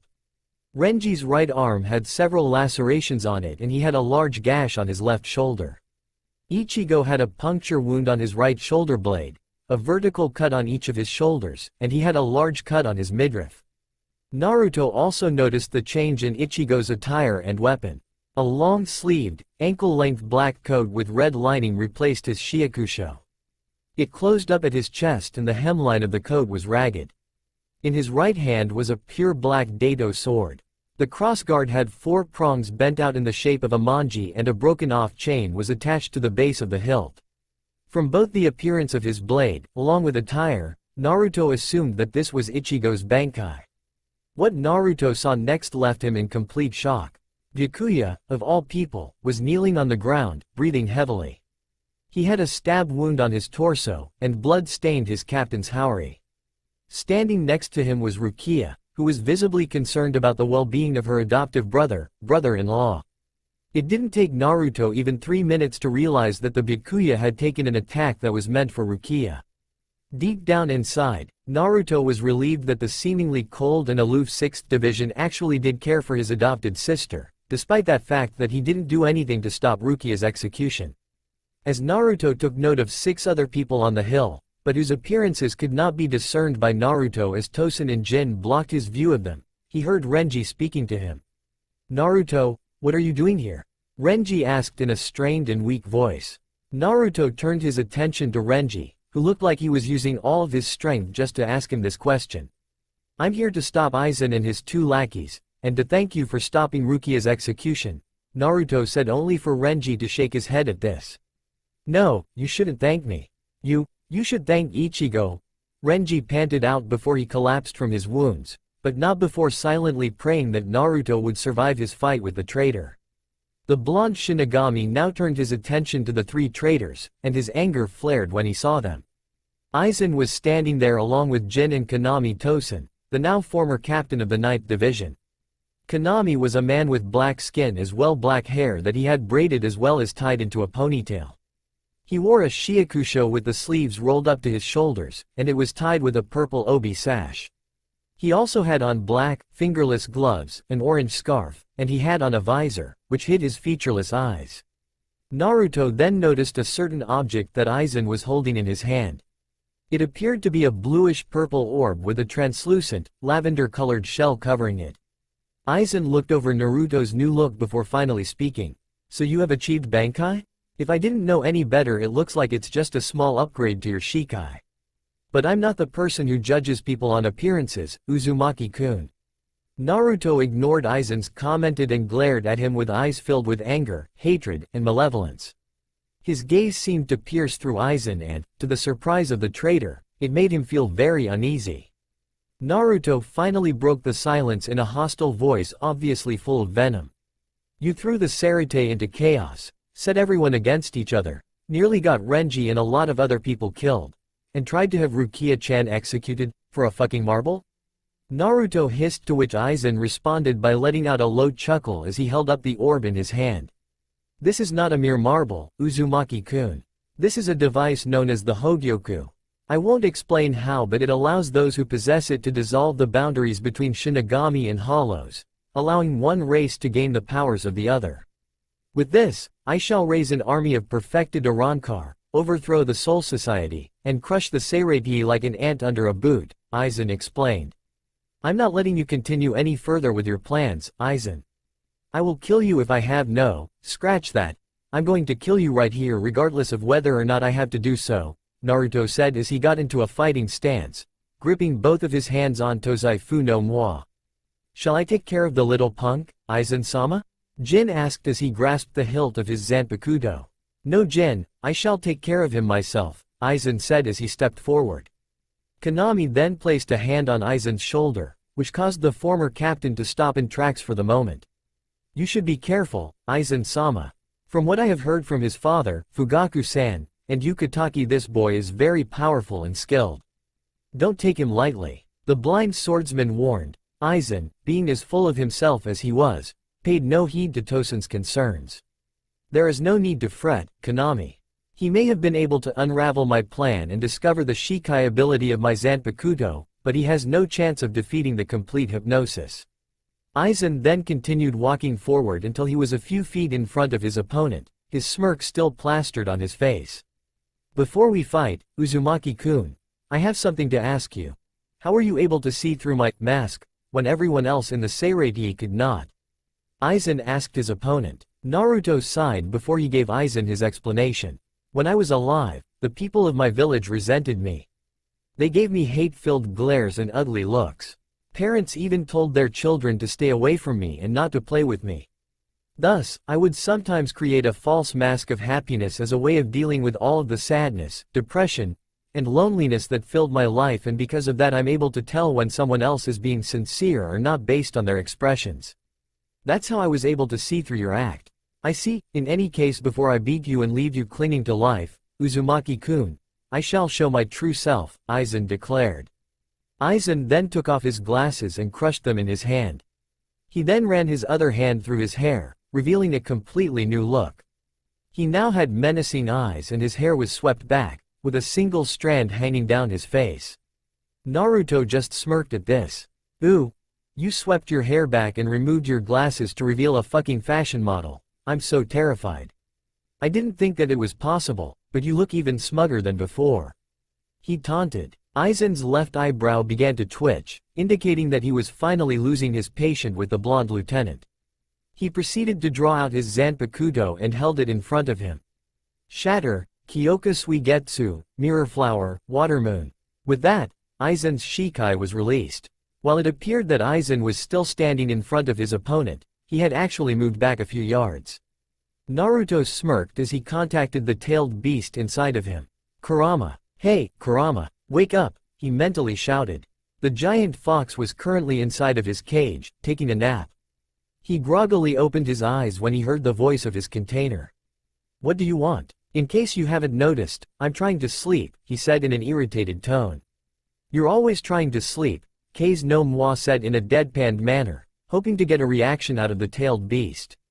Kei's, there's a time and a place for everything. The situation right now is not one of those. Naruto shouted at his Zanpakuto spirit before returning his attention to his other tenant. I need you to give me your Ryotsu, Naruto said. Kurama then did a facepalm in response to his container's request. You don't need to ask me for my Ryotsu. You're fully capable of accessing it. Just concentrate and it'll come. The only time you need to wake me up is if you plan to meld my energy with yours. Otherwise do not disturb me in my sleep, Naruto. Oh, thanks anyway, Kurama, Naruto said sheepishly as he exited his mindscape. Ost. Number 1, Instrumental, from Bleach. Link, www.youtube.com watch, v equals dsxnuogkxc4. Add a slash symbol after the .com part and don't forget to backspace the open spaces. Suddenly, Naruto was enveloped in a shroud of Ryotsu that took the appearance of flickering yellow flames. He now appeared to wear a necklace made of Magatama beads around his neck, with a larger Magatama bead on his stomach. The circle of the larger bead appeared to have a spiral pattern. In addition, his hair had 2 horn-like extensions at the front and the color of his eyes had changed from blue to orange. A.N. Naruto has just used the 9 tails, Kyuubi, chakra mode. In my story, I'll be using the abbreviation of KCM when I write about it outside of dialogue. The Ryotsu shroud that Naruto had used increased his speed, strength, and the power of his Kido spells. Naruto then stepped away from the illusion and right in front of the real Aizen, shocking him. Before he could react, Naruto delivered a powerful haymaker to Aizen's face. The traitor, along with everyone else, stumbled back and stared at the blonde Shinigami. I have news for you, Aizen. I have a way of countering your Shikai. And don't bother asking me how I did because I'm not telling you, Naruto taunted. He hadn't revealed Kurama's tailed beast skills, such as the ability to detect negative emotions. This worked perfectly against Aizen's illusion-type Zanpakuto. Naruto, as if he was trying to provoke Aizen, then proceeded to give him the finger. To the surprise of everyone else on that hill, Aizen's face contorted in anger as he started to growl.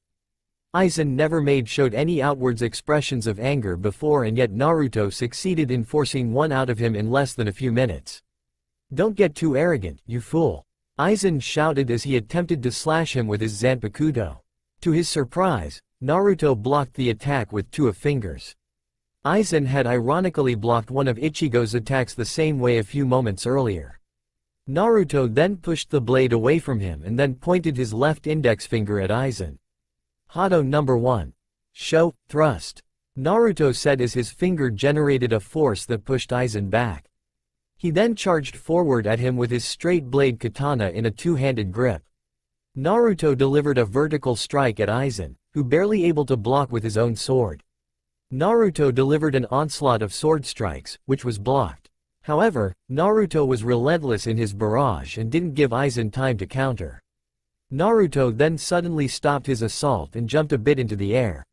He then delivered a butterfly kick to Aizen's face. Sheathing his sword into his sash, Naruto began to deliver a barrage of punches to Aizen's face and torso. The force of the 2 kicks and barrage of punches stunned Aizen. Naruto pulled his right hand back as he prepared for his next attack. "This is for Rukia," he roared as he delivered a jab to Aizen's face. He then followed up with a left cross, also delivered to his face. The sound of bones crunching could be heard as Naruto's jab connected. Aizen clutched his now broken and bleeding nose with his free hand as he held on to his Zanpakuto. He then swung his sword at Naruto, who blocked each attack with Tozaifu no Moi. Naruto parried the attack and countered with 2 diagonal slashes across Aizen's chest. He then struck Aizen with a powerful roundhouse kick to the stomach. The force of said kick was so powerful that it sent the traitor flying back into a tree. Naruto cautiously approached the defeated traitor. He pointed his katana at Aizen, with the tip of the blade millimeters from his throat. "It's over, Aizen," he said coldly as he focused his killing intent on him. End Ostscene. Much to his surprise, Aizen just smiled as he gave a small chuckle. "No, Uzumaki-kun, this is only the beginning."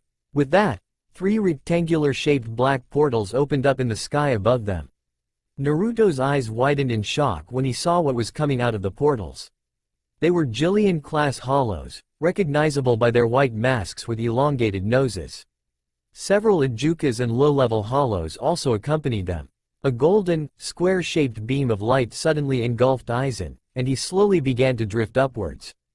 2 more beams of light appeared where Jin and Konami were. Aizen, still clutching his broken nose, looked down at Naruto.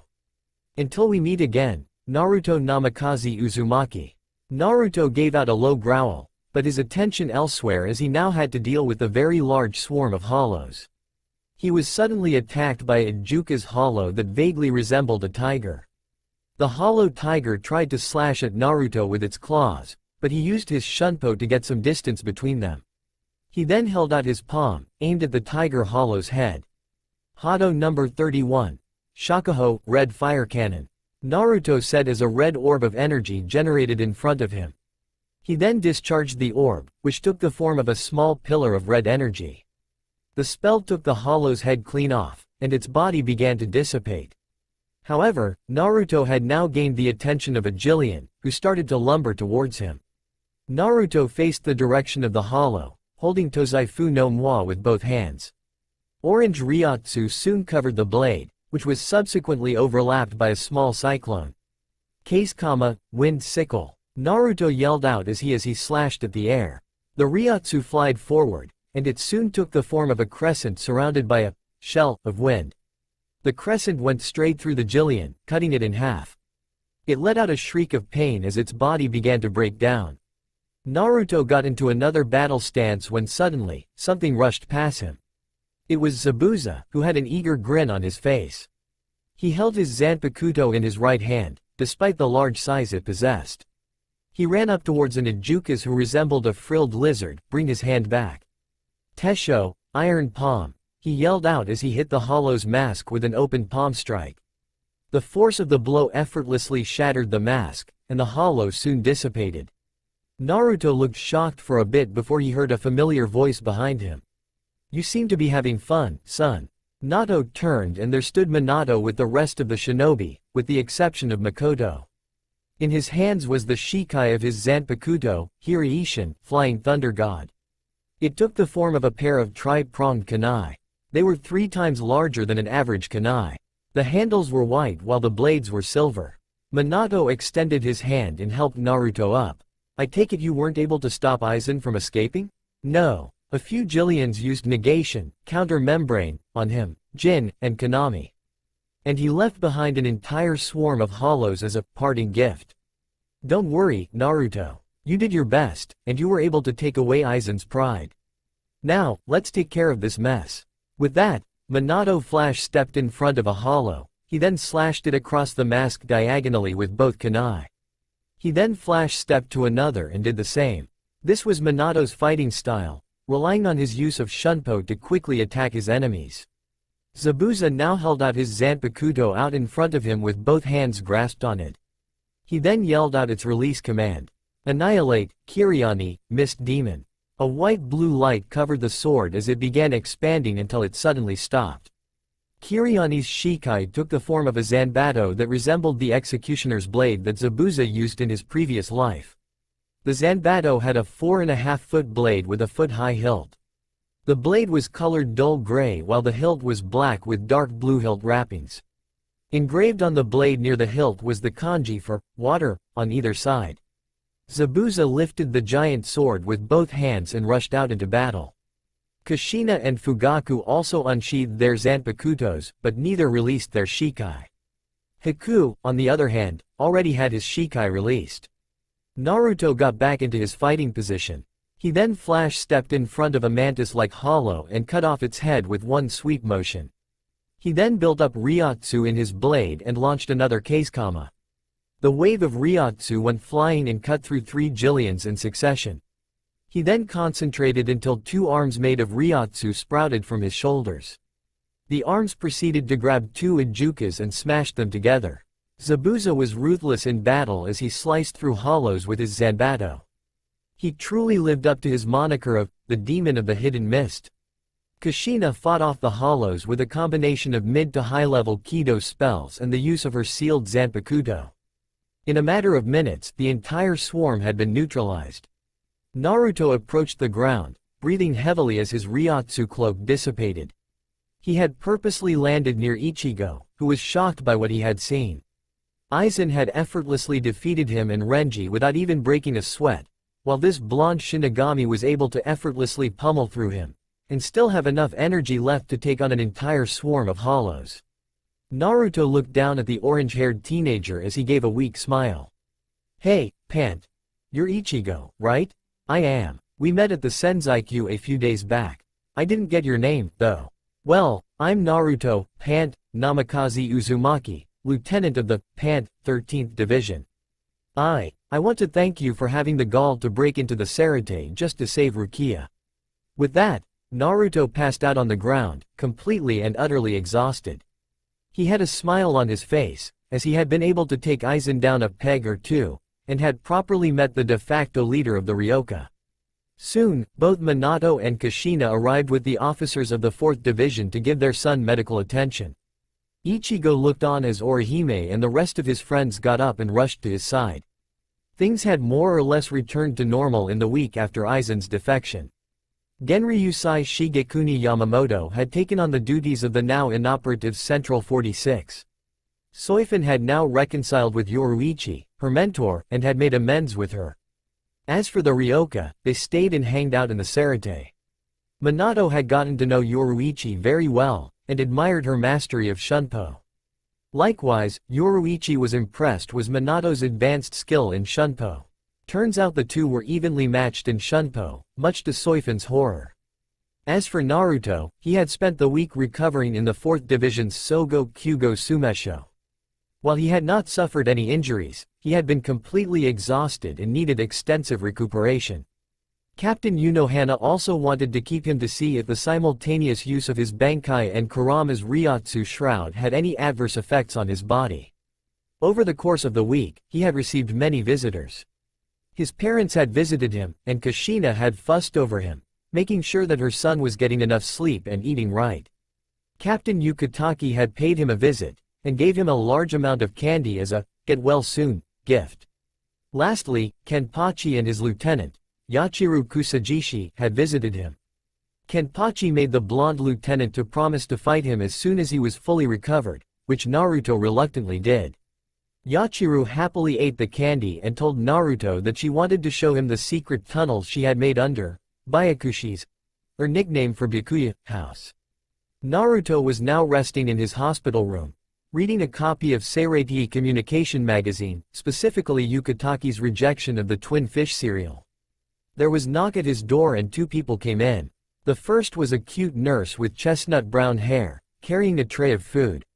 Like all nurses working in the Sogo Kyugo Sumesho, she wore a pink variation of the Shiakusho with a pink hat.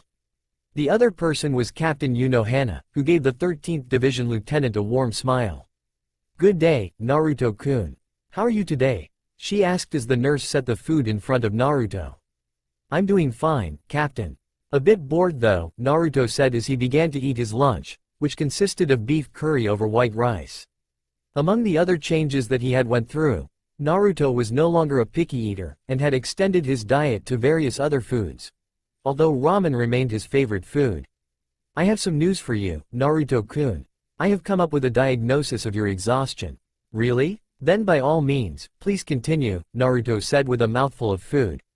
"From what I have observed, your Bankai and your Ryotsu shroud offer you an immense increase in power. However, using them together leaves considerable strain on your body. If you use them together continuously, it would leave you seriously wounded, or it could possibly even kill you. Then I'll just use the combination when I'm facing somebody really powerful, or as a last resort," Naruto said as he got up and stretched. He was about to leave the room when Hana suddenly stopped him. "Where are you going, Naruto-kun?" "I'm going back to my barracks. Captain Yukataki isn't well enough to look after division himself. Plus Sentaro and Kion aren't confident enough to lead it. Naruto-kun, I suggest that you stay here for a little while longer." "That's okay, Captain. I've already gotten plenty of rest and—" "Please, I insist," Hana said softly as she closed her eyes and smiled. Naruto now felt a sense of foreboding as he broke out into a cold sweat, completely petrified. He tried to say something, but he found the words he wanted to say stuck in his throat.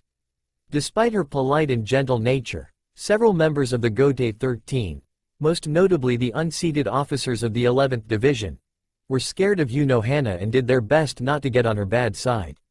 The only person who wasn't afraid of Hana was Kushina. "I'll just stay here if that's okay with you," Naruto said meekly as he sat back down on his bed. He was currently thinking how somebody so kind could also be so scary. Hana smiled as she left the room. "Alright, I'll come back to check on you in half an hour," she said as she left. 30 minutes later, Hana was just coming back to check up on the 13th Division Lieutenant. As she walked into his room, she was surprised at what she saw. Naruto was gone, along with his uniform, his personal effects, and his Zanpakuto. She walked out of the room and stopped a passing Hanataro Yamada. "Hanataro, do you know what happened to Naruto-kun?" Lieutenant Uzumaki left about 5 minutes after you walked out of his room, Captain," Hanataro replied nervously. "Well, that's the 20th time in this year alone that Naruto-kun has done this," Hana said as she walked away, before musing to herself. "I should consider using high-level Bakudo spells to restrain him if this continues to happen. Like Tsunade before Hana found out that Naruto was not one to stay immobile for long and she would probably have to solve this problem the hard way." Byakuya's room, Sogo Kyugo Sumesho, Seireiki, Soul Society. Meanwhile, after Naruto had left his room, he had searched the entire Sogo Kyugo Sumesho for Byakuya, and being very careful to avoid being found by Hana or Izan. After some time, he had finally found Byakuya's room, and was surprised to find Renji there. He was sitting on a chair, apparently carving a wooden block. Byakuya was sitting up straight in his bed, blankly staring at a wall. Byakuya then finally decided to break the awkward silence. "Lieutenant Uzumaki, what are you doing here? I thought that you hated me." Naruto sighed as he began to ask his question. "To be honest, I currently have mixed feelings about you, Byakuya. When I arrived at Sokyoku Hill, I saw that you took an attack that was meant for Rukia. Why did you choose to interfere there when you did nothing to stop Rukia's execution?" The lieutenant's words hit Byakuya hard as he looked up at Naruto. He then looked back at the wall. "I know I have some explaining to do. I should begin at the time I got married. Approximately 55 years ago, I married a woman named Hisana, who was a commoner from the Inazuri district of the Rukongai. My parents were disappointed that I broke the law by accepting a commoner into the noble Kuchiki clan. 5 years after we married, she contracted an illness and was near death. Her final wish was for me to find and adopt her younger sister Rukia, who she abandoned as an infant. She told me not to tell her that she was her sister, as she considered herself to be unworthy. 1 year later, I found and adopted Rukia, and respected my late wife's final wish. However, I had again broken the law. Sometime after my parents had died, I swore on their graves to uphold the law, no matter what. When Rukia was sentenced to be executed, I did not know what to do. I was stuck between a promise to my parents to uphold the law, and a promise to my wife to protect her sister. However, the punch you delivered to me along with the lecture made me start to rethink the actions I had made. And my defeat at the hands of Ichigo Kurosaki made me realize that the law is not perfect. If it had not been for the both of you, I don't think Hisana would ever be able to forgive me. Both of you have my gratitude. Naruto just stood there as he let all of what he heard sink in. The person before him was a far cry from the Byakuya Kuchiki that he knew. Instead of the cold, aloof, and uncaring captain, the man in front of him was a conflicted person who was struggling on the inside. He was now looking at the 6th Division captain in a whole new light. Renji, who was equally taken aback by this revelation, looked up at his captain. He then began to speak. Captain Kuchiki, I. However, before Renji could finish his sentence, he was interrupted by the sound of rushing footsteps, which were strangely coming from the direction of Byakuya's window. Renji! Ichigo shouted as he stuck his upper torso into the window. This took everyone by surprise, including the normally stoic Byakuya. Renji, who was now pissed off, started to literally butt heads with Ichigo.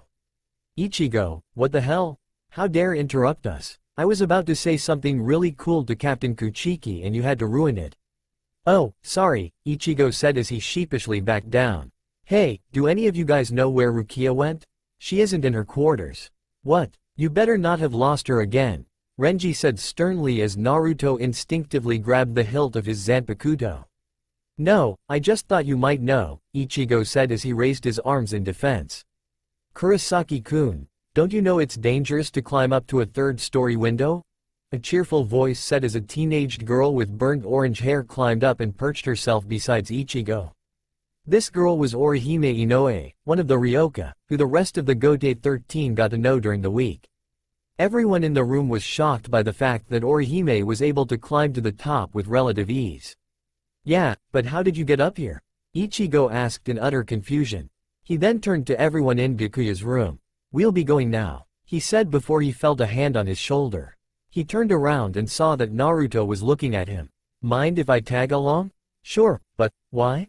From what Rukia told me, you're a lot like me, and I would like to know more about you. Plus I'm getting sick of hanging around this place. Fair enough. Anyway, see you later Renji, Byakuya.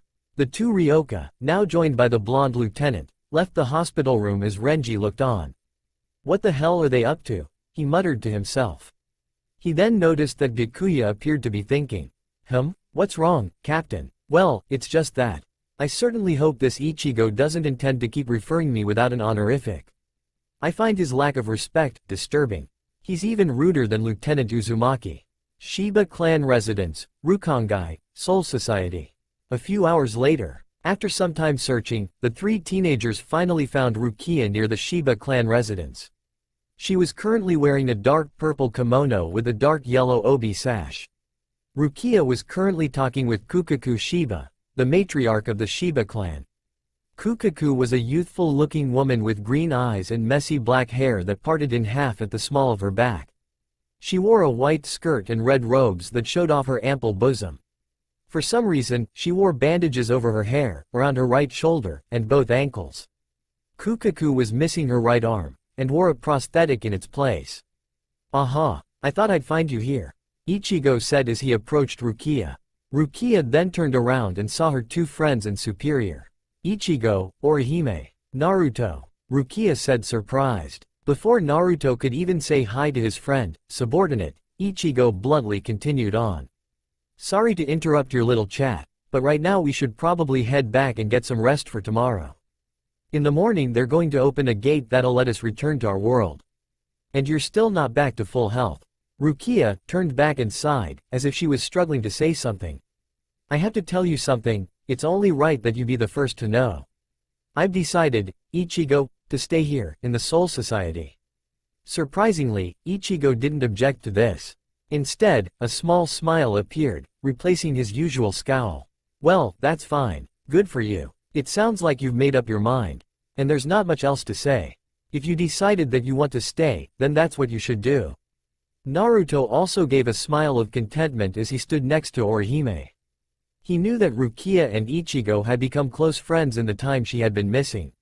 He knew that they would miss each other, but he was also glad that he had his friend back. He was suddenly broken out of his thoughts when Kukaku appeared in front of Ichigo with a fist raised. Ichigo, you've finally showed up, huh? Well, hello again, Kukaku, Orihime said cheerfully as she waved to the Shiba clan matriarch. So you're checking out in the morning, huh? Then stay and have dinner with us, tonight, Kukaku said, with her tone changing from aggressive to a rather ecstatic one. Ichigo was now stumbling on his words as he tried to come up with an excuse. Thanks, I would, but I don't know if I can. Ichigo was suddenly cut off as Kukaku's fist landed on his face. Not this again. The correct answer is, yes, I'd love to stay.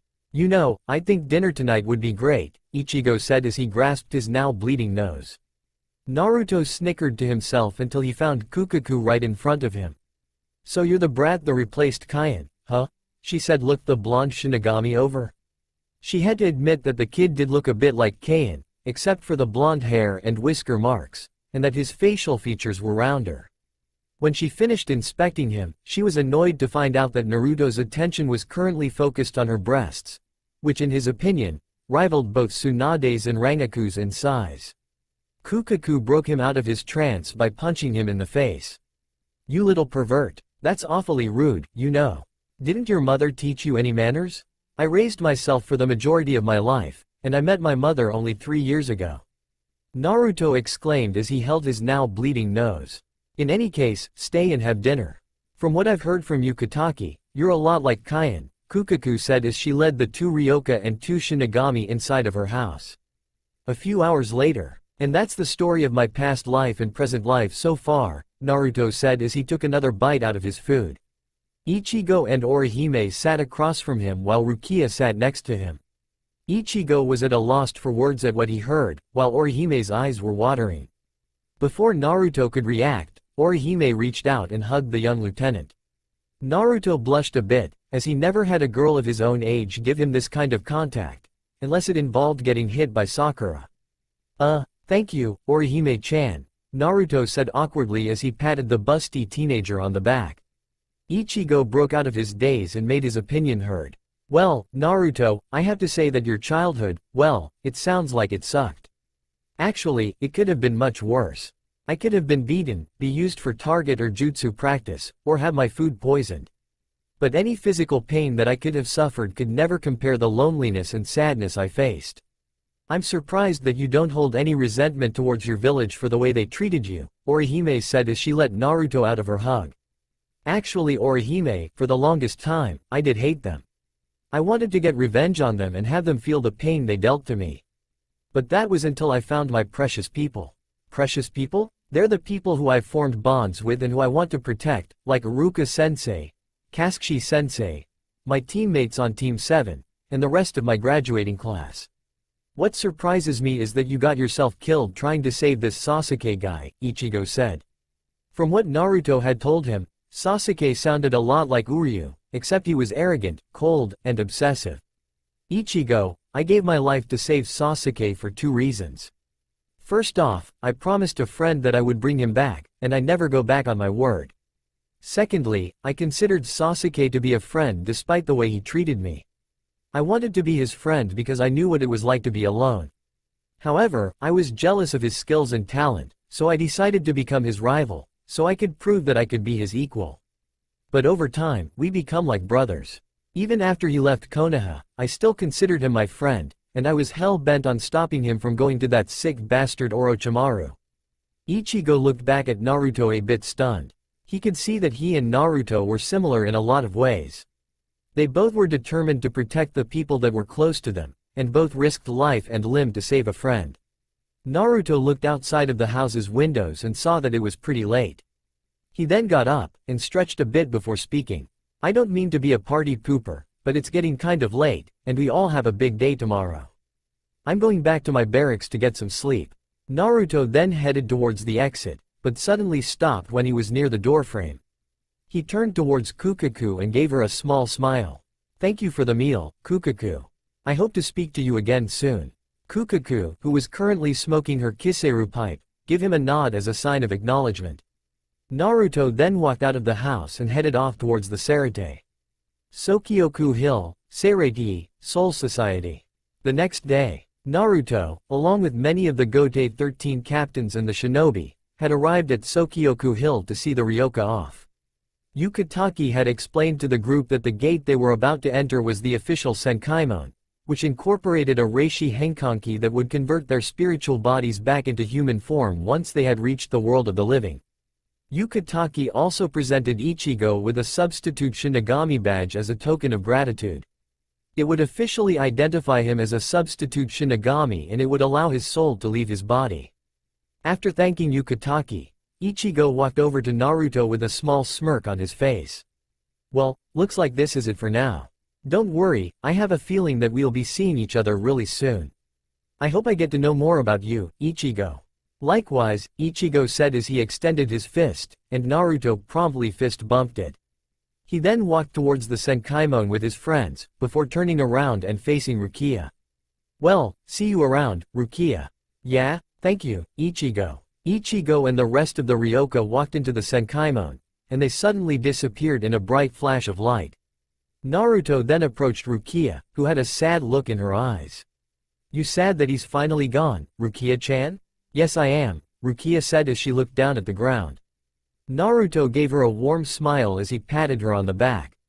Don't worry, he'll be back soon. We'll need all the help we can get in the fight against Aizen. Naruto looked down near the ground and saw an object near his feet. It was a small black cage that contained a hell butterfly, a creature that guided the Shinigami through the Senkaimon. Huh, looks like I forgot to give them their hell butterfly. But I'm sure they'll be fine, Naruto noted absent-mindedly as he headed back towards his barracks. The Dom guy. Meanwhile, what the hell, Yoruchi? If this is the official gate, then why do we have to run for our lives just like the last time? Ichigo yelled as the Kototsu, the street sweeper, of the Dom guy, was currently chasing him and his friends. We need a hell butterfly to clear the gate safely. We were supposed to be given one, but some idiot must have forgotten to, Yoruichi, who was currently back in her cat form, said as the group of teenagers narrowly made it to the exit, only to find themselves in the skies above Karakura town. Captain's Assembly Hall, Sarate, Soul Society. 3 days later, a meeting was currently being held with the remaining captains on what to do about Aizen's betrayal. The current topic they were discussing was who would become the new captains of the 3rd, 5th, and 9th Division. It was unanimously decided that Minato Namikaze and Fugaku Uchiha would become the captains of the 5th and 9th Divisions respectively, since both of them had experience in leadership positions before. They were now discussing potential candidates for the 3rd Division captain position such as Shusuke Amagai, who was a high-ranking member of the Onitsukido. Yukitake then decided to voice his opinion. I would like to nominate my lieutenant, Naruto Namikaze Uzumaki, as the captain of the 3rd Division. I know he may be brash and a bit young, but he has proven himself to be a capable leader. During the Ryoka invasion, he was able to keep our division together despite the chaos surrounding us and the tensions that were tearing the Sarate apart. Well, the Gaki has my vote, Kiraku said. Since he was a good friend of Yukitake, Kiraku had gotten to know Naruto very well, and he could see that despite his flaws, the boy had a lot of potential. I also vote yes. The kid's a hell of a good fighter and he's pretty handy with a sword, Kenpachi said with a small smirk. I vote yes on Lieutenant Uzumaki being promoted to the position of 3rd Division Captain, Sajin Komamura, the wolf-like 7th Division Captain, said. He sympathized with Naruto since both of them shared the experience of being an outcast. He also hoped that Naruto would help Konami, who he was friends with, and set him on the right path. Finally, Naruto didn't care about Komamura's appearance and in fact didn't so much as even comment on it. Naruto-kun has shown to be caring and considerate of others, so I vote yes, Yunohana said in her usual gentle voice. Naruto Namikaze Uzumaki has my vote, Toshiro Hitsugaya said. Although the blonde teenager sometimes got on Toshiro's nerves, he held a good deal of respect towards him, and also realized he had the potential to be a leader. Although I do agree with Captain Yukitake that he lacks experience, I vote yes, Soifun stated. She was, surprisingly, on good terms with the lieutenant and considered him to be an excellent sparring partner since he possessed an excellent mastery of Hakuda. I vote no, and I don't feel like giving my reasons why, Mayuri Kuritsuchi said in his usual eerie tone. His reasons for not voting for Naruto were actually very pathetic. When Naruto first joined the Gotei 13, Mayuri wanted to experiment on the boy since he was, and still is, the Jinchuriki of the Kyuubi no Kitsune. However, Kushina had beaten Mayuri within an inch of his life for trying to harm her son even though Naruto didn't find out about his incident until after Kushina's rampage. After that, Mayuri had spent 2 months in the hospital, having to be put in a body cast, despite the fact he contained artificial organs. He also hated the blonde since every time Naruto would pass by him, he would utter the name, Kazuki Urahara, a name that infuriated the 12th Division captain to no end. Naruto likewise despised Mayuri since he had a general disregard for life and showed little respect towards others. Naruto also hated the way he treated Nemu, his lieutenant and daughter. Denying the blonde the position of captain was somewhat satisfying for Mayuri. I vote yes on promoting Lieutenant Uzumaki, Byakuya said in a calm voice. This took everyone in the room by surprise, as the Kuchiki clan head took little to no interest in Naruto. Head Captain Yamamoto appeared to be silent for a few minutes before finally speaking. It is decided then. Naruto Namikaze Uzumaki will be promoted to the position of captain of the 3rd Division. Head Captain, I object to this, Mayuri shouted, seething at the fact that his chance at getting payback was denied. Quiet, Yamamoto said in a voice that left no room for argument. He then focused his attention to the rest of the captains. The inauguration ceremony for the new captains shall take place 2 days from today. You are now dismissed. The remaining captains promptly left and departed back to their divisions, with Yukitake going to tell Naruto the good news. 13th Division Barracks, Seireitei, Soul Society. 10 minutes later, Yukitake walked through the halls of the 13th Division Barracks, looking for his lieutenant.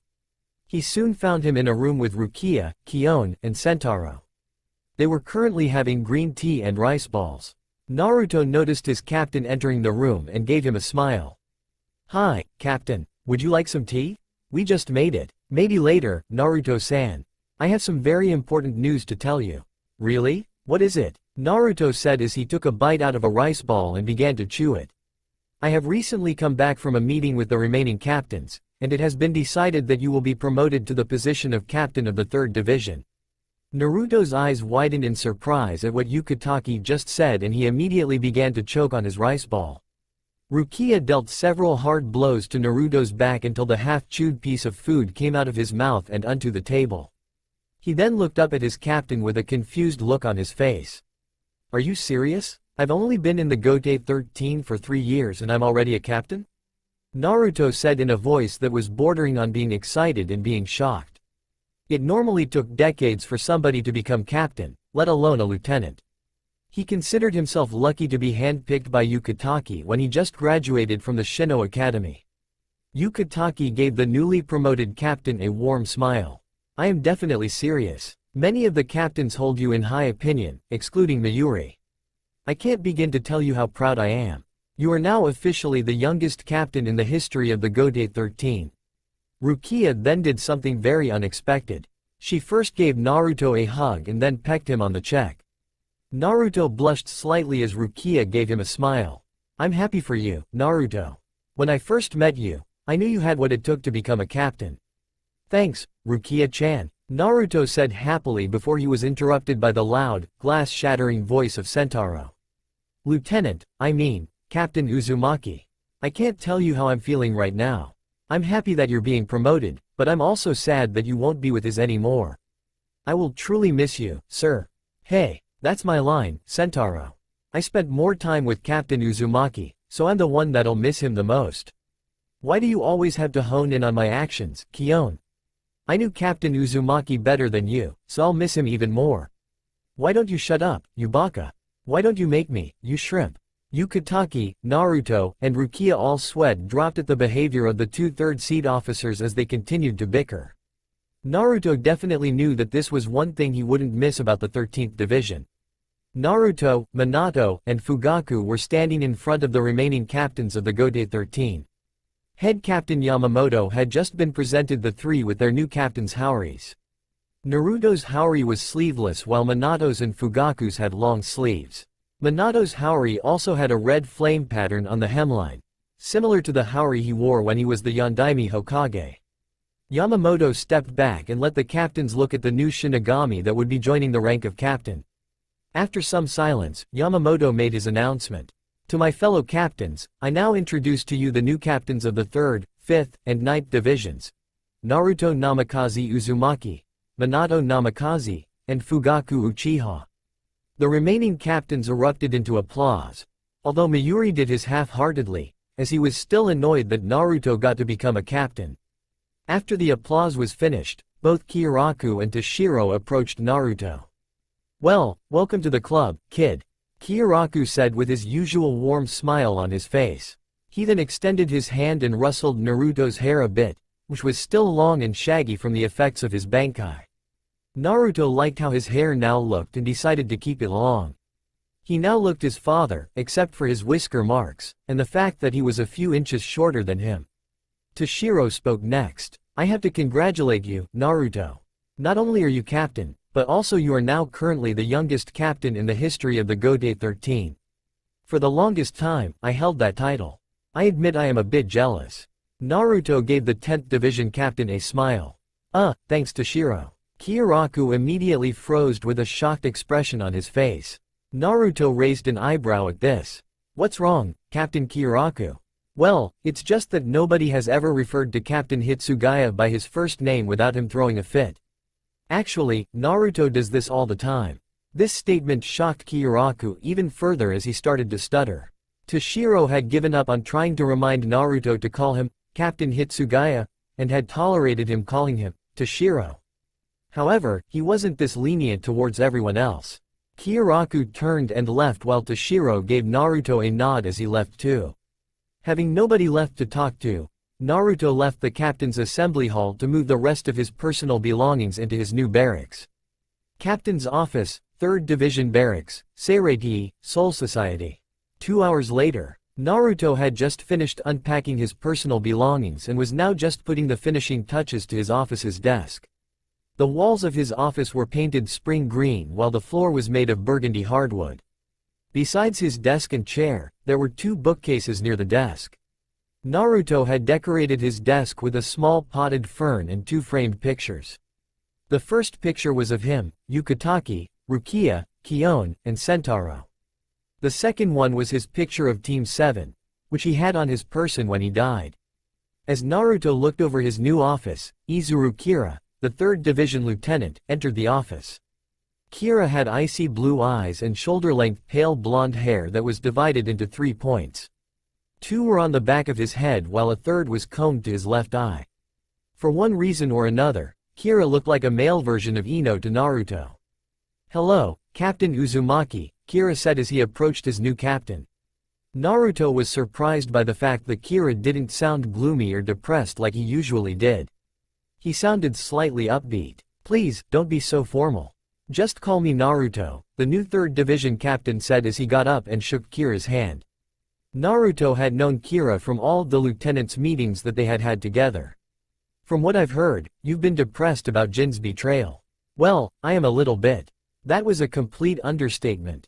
From what Naruto had heard, Kira had gone binge drinking with Rangaku, who secretly had feelings for Jin, in an attempt to remove the feelings of betrayal Jin had left them with, and they somehow had gotten Hisagi involved. By the end of the night, all 3 of them were found passed out, and Kira and Hisagi had been subsequently stripped down to their underwear. Before either blonde could continue, a rather cheerful voice was heard coming from the halls. 2 Shinigami then entered the office. The first one looked like a teenaged girl with chestnut brown hair kept in a ponytail, brown eyes, and had a small blush on her cheeks. In her sash was a katana with hilt-colored deep purple and a oval-shaped tsuba with a floral design on it. In her hand was a small plate of sweet bean daifuku, which she was currently munching on. The second person was a young man with slate-gray eyes and silver-white hair. He had on a pair of fingerless gloves. In his sash was a katana with a reddish-brown hilt and a rectangular tsuba with a flame pattern on it. The girl put her plate of sweets on Naruto's desk and approached him. "Hiya, you must be our new captain. I'm Sakuma Tomitsu, the 3rd Division's 3rd seated officer," the girl said in a peppy voice as she energetically shook Naruto's hand. The silver-haired man then spoke up. "My name is Aoshi Onikishi. I'm the 3rd Division's 4th seated officer, and I'm looking forward to working with you, Captain Uzumaki." "It's nice to meet you too," Naruto said as Sakuma finally stopped shaking Naruto's hand. "Your face looks like a fox. Just like Captain Ichimaru's," Sakuma cheerfully commented. Kira looked down at his subordinate with an annoyed look on his face. "Sakuma, don't you have paperwork to finish up?" "Oh, right. See you later, Captain. You can help yourself to the daifuku," Sakuma said as she rushed out of the office. Naruto picked up a daifuku and took a bite out of it before he turned to Kira. "You're not very fond of her, are you? Here's what I think of her. She's the cute, hyperactive one you want to strangle in her sleep." "It takes time to get used to Sakuma," Aoshi said as he faced his new captain. "So Captain Uzumaki, it sounds like you've made quite a name for yourself. You've managed to defeat Kenpachi Zaraki in a fight. It's no big deal. I fight Kenpachi-san every other day of the week," Naruto replied nonchalantly. Both Aoshi's and Kira's eyes widened at this statement. Aoshi then snapped out of his trance and continued to talk. "I've once thought about joining the 11th Division at one time, but I decided against it." "Was it because the unseated officers were unruly assholes who bully the 4th Division?" "Yes, it was exactly because of that." Naruto then sat down at his desk as he took out a pen and inkset. He then looked at his 2 subordinates. "Here are my first orders as captain of the 3rd Division. Please don't bother me for the next 2 hours because I'll be doing paperwork. And from what old man Sarutobi told me, it's both a nightmare and a pain in the ass." Both of the Shinigami nodded and left. Naruto then picked up his pen and began to fill out a form. 2nd Division Barracks. Seireitii, Soul Society. 1 week later. It had been a week since Naruto had been promoted, and he was currently getting along with his new subordinates. He would occasionally drop by the 13th Division Barracks and say hi to Yukitaki or Rukia. Naruto was currently in the 2nd Division Barracks, sparring with Soifin. He currently had his haori and the top half of his shiakusho off while Soifin was wearing the uniform of the commander-in-chief of the Onmitsukido. Both of them also had the complete versions of their shunko activated. Omeda and Haku were off to the side, with the former stuffing his face with fried rice crackers. "So Naruto, how are you enjoying your new division so far?" Soifin asked as she attempted to perform a Hakuda move called Kazaguruma, windmill, on him, which he promptly blocked with his forearms. "They're an interesting bunch, Captain Soifin. I'm really surprised with Sakuma. She's hyper and has a sweet tooth that rivals Yachiru's, but she's really skilled in Kido and Shunpo. You should consider yourself lucky. Your 3rd seated officer is very talented. I'm stuck with an obese idiot who can be taken out with a single punch." "Hey, I resent that," Omeda said with a mouthful of crackers, causing crumbs to spill from his mouth and onto the floor. Haku sighed at his subordinate's antics while Soifin simply glared at him. "Did I ask for your opinion, Omeda?" "No, I didn't. So keep your mouth shut unless you have anything productive to say." Soifin then performed an open palm strike, which Naruto dodged and responded with a reverse roundhouse kick. Before they could finish their spar, they were interrupted when Lieutenant Chojiro Sasaki of the 1st Division arrived.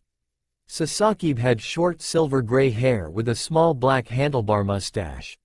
He had on a white jinbaori over his Shinigami shiakusho with white armguards and wore a white turtleneck under it. "Captain Uzumaki, Head Captain Yamamoto asks for your presence." Naruto nodded as he deactivated his shunko.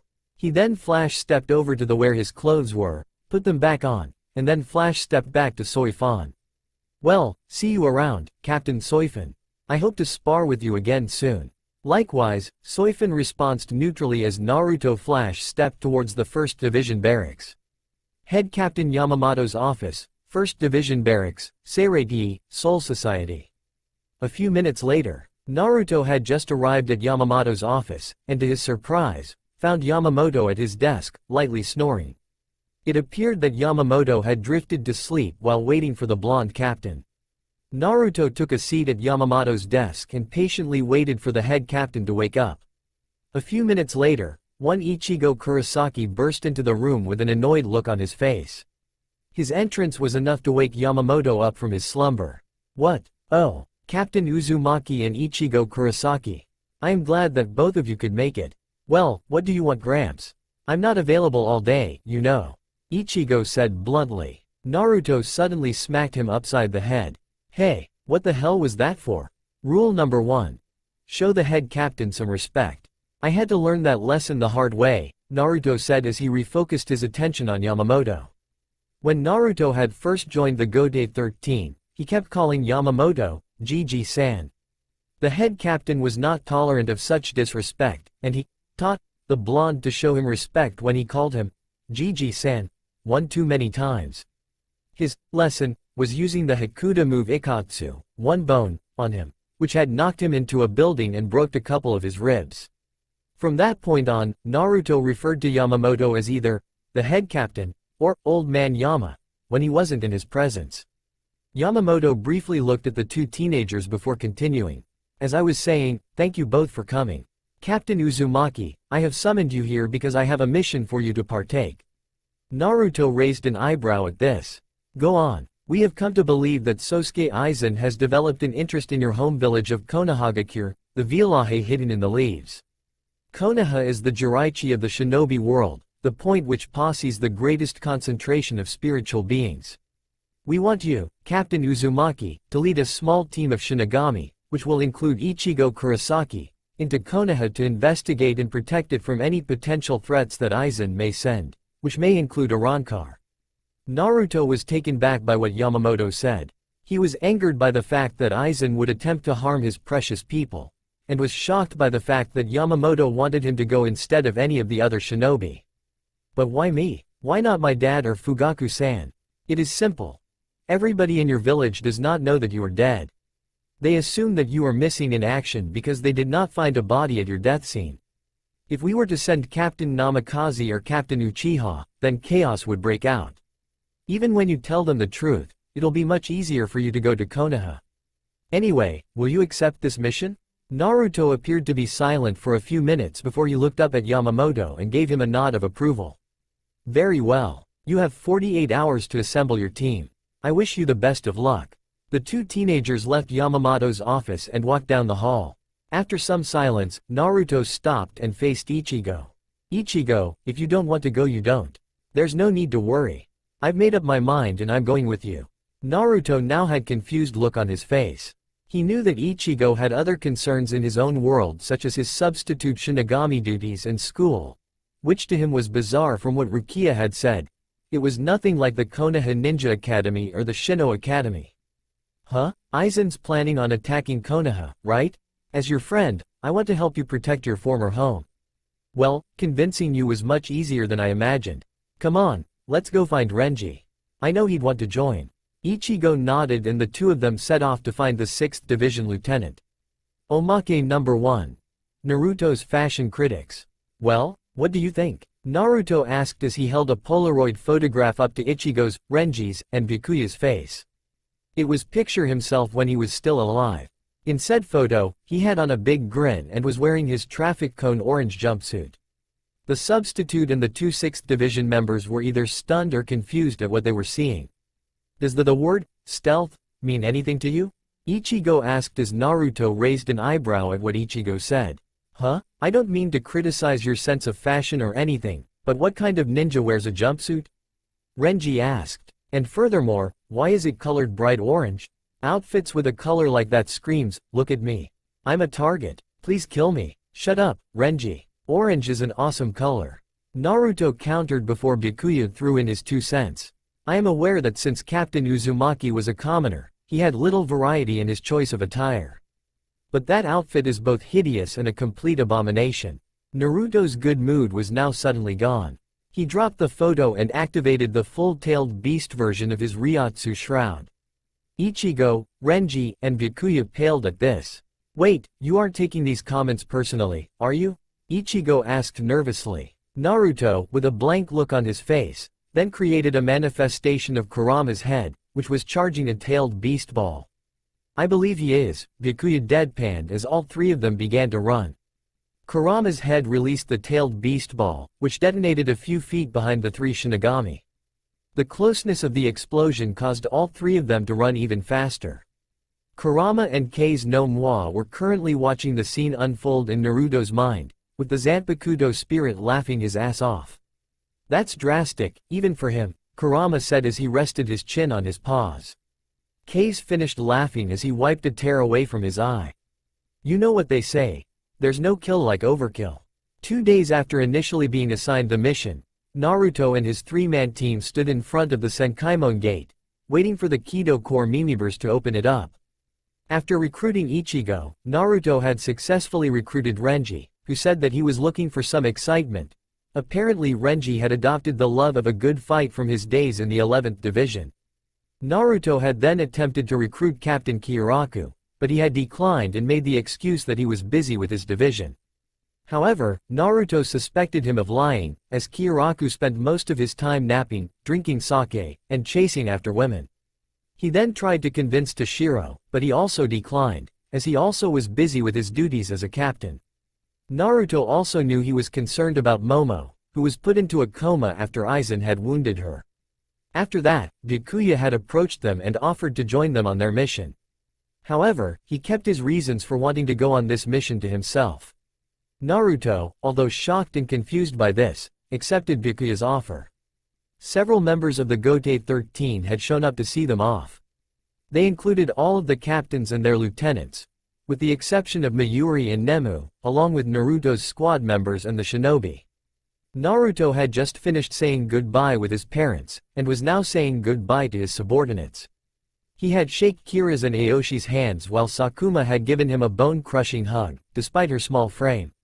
After being released from said hug, both Fugaku and Makoto approached the 3rd Division captain. The former head of the Uchiha clan spoke up. "Captain Uzumaki." "Oh, hello Fugaku-san. Or should I call you Captain Uchiha? I prefer to be addressed by the former. Anyway, my wife and I have a request for you. When you get to Konohagakure, please, check up on Sasuke." "Alright, I will," the blonde captain said before turning to face the Senkaimon gate. Rukia then approached Byakuya, who looked down at his sister-in-law, adopted sister. "Ni-sama, please be careful and stay safe." "I will, Imouto." What her adopted older brother just said shocked Rukia. Byakuya had never been this warm to her, and he had usually been cold and distant. The 4 Shinigami going into the shinobi world then lined up. Suddenly, the Senkaimon gate opened up, and the 3 Shinigami and the substitute rushed off with their hell butterflies leading the way. A few miles outside of Konohagakure, Land of Fire, Shinobi World. A few minutes later, in a quiet forest in the Land of Fire, a gate suddenly appeared out of thin air, and it opened, revealing a circular entryway. Suddenly, Naruto and his Shinigami team exit out of it.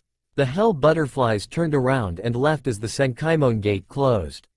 The team took a look at their surroundings before Naruto made his assumption. "I say from our surroundings, we are about 10 to 12 miles from Konoha." "Captain Uzumaki, I have a suggestion, if you are willing to listen to it," Byakuya said. "Go on. I suggest we use our shunpo for most of the journey until we reach the halfway point. We then walk from there." "For once, I agree with you on something, Byakuya," Naruto commented snidely as he flash-stepped off before anyone else could say a word.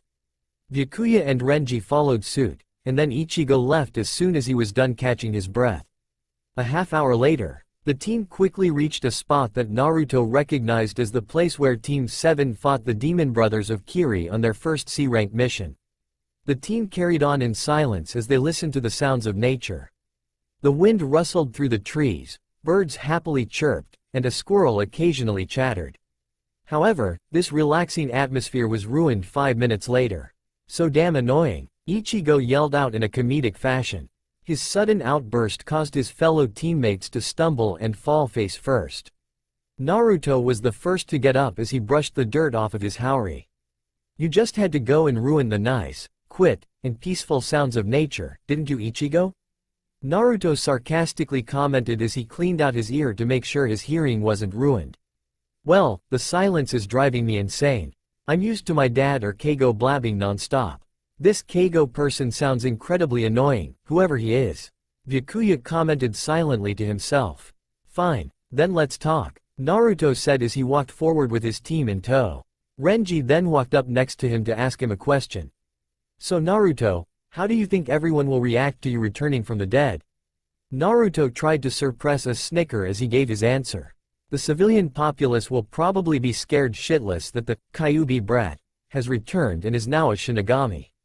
They may even beg for forgiveness. They couldn't think of a better nickname for you, could they? Ichigo asked. Nope. What about your friends? How do you think they would react? Byakuya asked. Naruto turned serious at this question. They've probably already found out about Kurama, so I can only hope that they don't judge me in that light like everyone else had done. Naruto was broken out of his musings when what looked like the head and arms of a stuffed lion plushie popped out of a sack that Ichigo was carrying. The plushie had black beads for eyes and it had an awful stench to it, which reminded Naruto of a sewer. Hey Ichigo, do you know how dark and hot it is in here?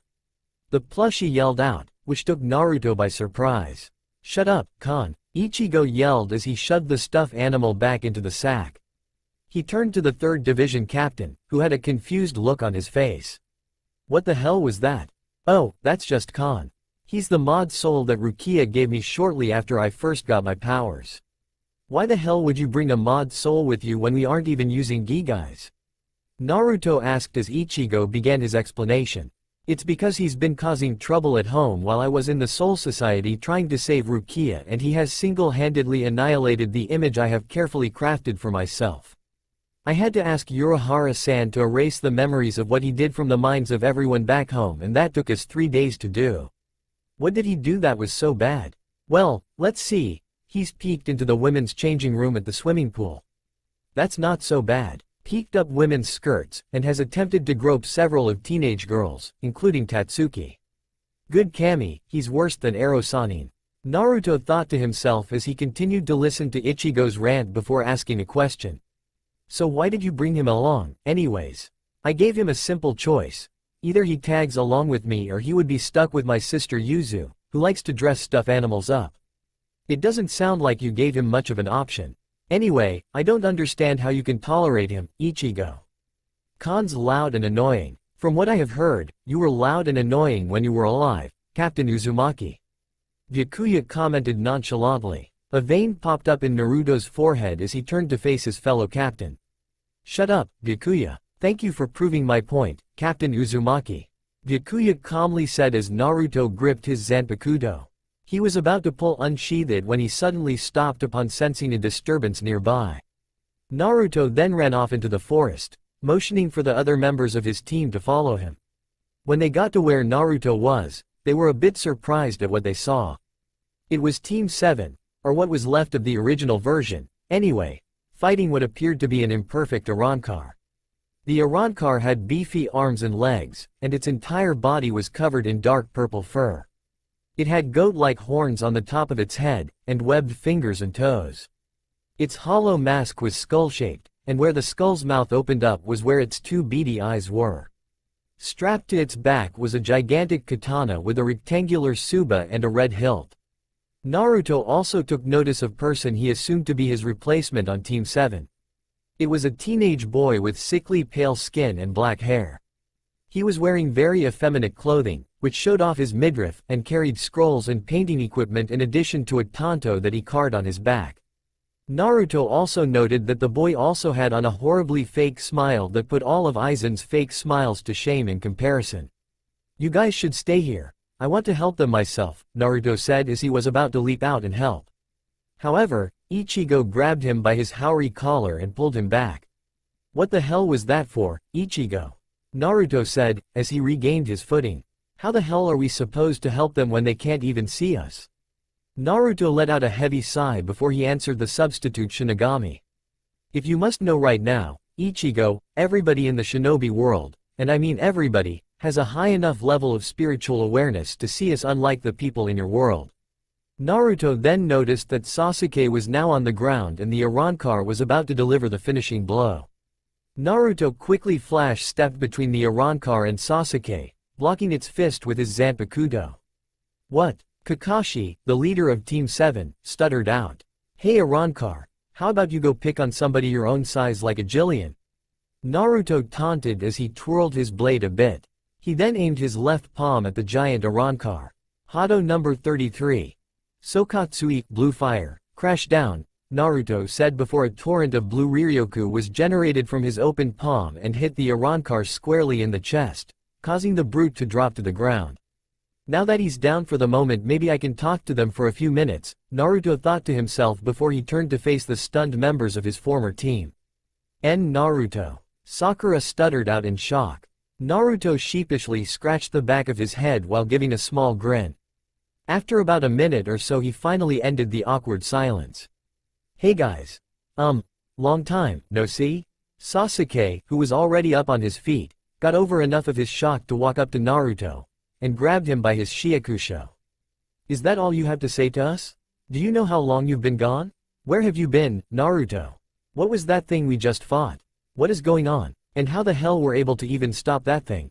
Sasuke asked angrily. To Sasuke's shock, as well as that of Sakura and Kakashi, Naruto simply took a deep breath and calmly responded to the Uchiha's questions. "To answer your questions in order. I have more things to say but they'll have to wait. It's been 3 years, that's a long story that'll I tell you and the others soon enough. What you fought is something known as an Arrancar, that's another long story I'll have to explain later, and I actually only slowed that Arrancar down. Now if you'll excuse me," Naruto said before he spun around, freeing himself from Sasuke's grip in the process. "I need to finish the job," Naruto continued as he blocked another of the Arrancar's punches. He then slashed the Arrancar's fist, causing said fist to bleed a bit. "What? Nobody has ever been able to land a blow on me. Just who the hell are you?" the Arrancar bellowed out. "I'm sorry, I must have forgotten to introduce myself," Naruto said as he pointed his left thumb at his headband. "I am Naruto Namikaze Uzumaki, captain of the Gotei 13's 3rd Division." The Arrancar seemed to be amused by this, as he let out a loud laugh that echoed through the air. Today must be my lucky day. I've not just encountered a Shinigami, but a Shinigami Captain. You'll make an excellent dessert, after I have feasted upon those poor souls I was fighting." Naruto tensed at this, gripping K's no moi in a two-handed grip as he let out a large amount of killing intent towards the Arrancar. "You must be desperate if you're going after living humans, Arrancar. I'm not letting you harm these people. In fact, I'm going to kill you right where you stand." You don't stand a chance at defeating me, Shinigami," the Arrancar scoffed as he pulled out his own Zanpakuto. "I am an Arrancar, a hollow that has removed its mask in order to gain the powers of a Shinigami. Do you know what the size of my Zanpakuto means? Shinigami? What is going on here?" Kakashi thought to himself as Naruto answered the Arrancar's question. "Let me guess, it means that you're probably compensating for something?" Naruto joked as the Arrancar glared at him. "No. The size of my Zanpakuto equivalent to the amount of Ryotsu that I possess. So there is no chance you can defeat me with that measly toothpick of a Zanpakuto." A ridiculously giant poked out of K's no moi's forehead when he heard that taunt. "What did that asshole just call me?" he asked in a clearly irritated tone as he tried not to explode in rage inside of Naruto's mind. Kurama just laughed out loud at the Arrancar's insult, which irked K's even more. "You talk big, Arrancar, you want to test out that theory of yours?" Naruto asked. He settled into a Zanjutsu stance. With pleasure, the Arrancar sneered as he charged forward with Naruto following suit. In the blink of an eye, Naruto landed on the other side, getting up and sheathing his Zanpakuto. The Arrancar, however, was not so lucky. It collapsed on the ground, having been bisected by the jawline. Blood seeped out of its wounds and it slowly blinked. Its breathing was now labored. "But, how? It's impossible, my Zanpakuto was much bigger." The Arrancar ranted as Naruto approached it. "Allow me to explain. Shinigami who are at the level of a captain have learned how to consciously keep their Zanpakutos in a manageable size. Otherwise, we'd all be using swords that are the size of buildings just like your blade." You shouldn't judge a Shinigami by the size of their Zanpakuto, but on how they wield it. Don't talk about a Shinigami's strength until you've understood that, Arrancar. With a loud groan, Arrancar died, and it subsequently dissipated into millions of tiny fragments. Naruto then turned and faced Team 7. Sakura, Sasuke, and Kakashi, who had shocked expressions on their faces once again, while his replacement was somehow able to keep a neutral expression on his face. His former teammates were not only shocked by the fact that Naruto had returned but also by the fact that he was no longer the goofy, hyperactive blonde that they once knew. This Naruto was much more calm and mature, and he had single-handedly taken out this Arrancar creature, as he called it, without breaking a sweat while they had struggled landing a single scratch on it. Naruto turned his attention back to the members of his former team. Now that I've taken out the garbage, I guess I should now explain myself, Naruto said. Naruto looked at his old team as the remains of the Arrancar floated into the breeze. They didn't look different except for their new change in attire. Kakashi had changed the least, the only differences being that he now wore a pair of metal arm guards and a belt where he kept a tanto. Sakura still kept her hair short and had abandoned her kippou dress in favor for a more combat-appropriate outfit. She now wore a red top with white circular designs, black boots, black shorts, a pale pink apron-style skirt, and elbow protectors. She had also switched out the cloth of her forehead protector for a red one.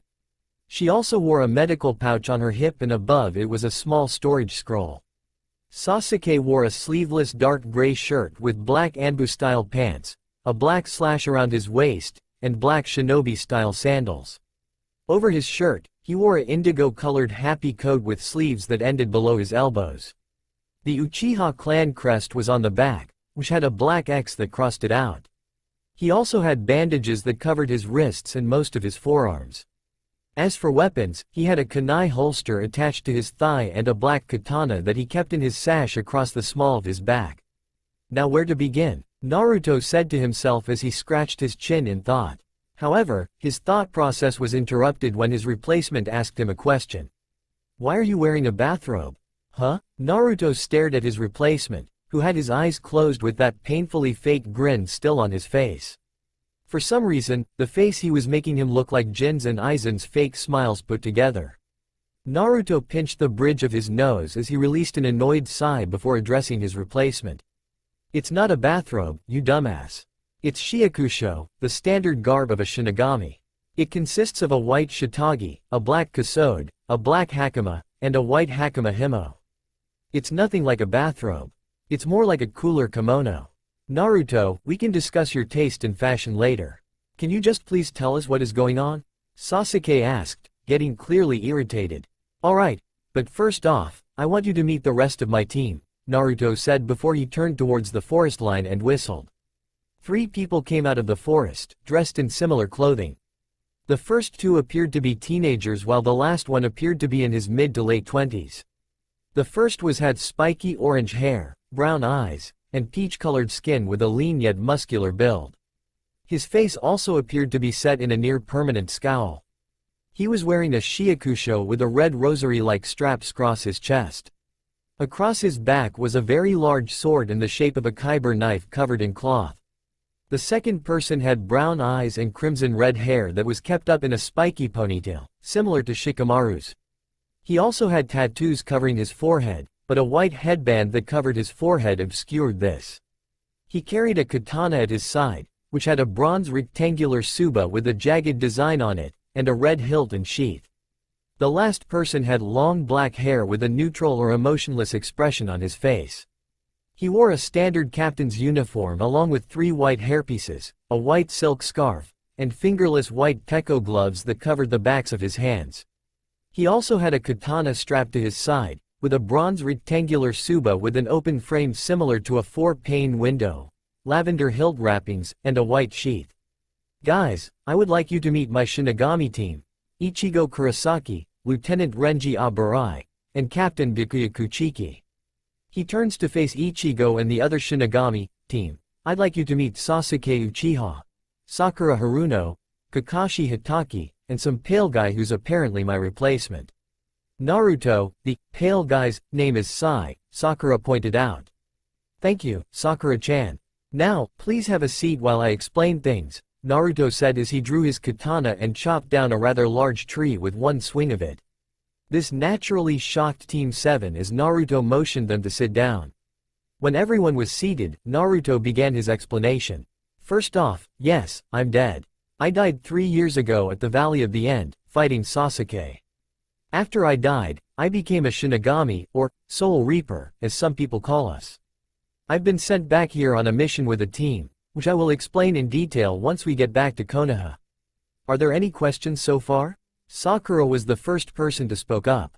How can you be a Shinigami when you look nothing like one? Shinigami are supposed to look like demons with long white hair, white robes, and a tanto in their mouths that also use prayer beads instead of normal swords. At this point, both Naruto and Renji burst into hysterical laughter. After laughing for about 5 minutes, and at this point, Naruto was rolling on the ground, they both recovered and Naruto noted the annoyed look on Sakura's face. Oh, so you're serious? Then it looks like I'll have to explain to you all about Shinigami and Hollows, Naruto said as he gave a nod to Byakuya. The 6th Division captain pulled out a sketchbook from his haori and handed to him, which would presumably go along with Naruto's explanation.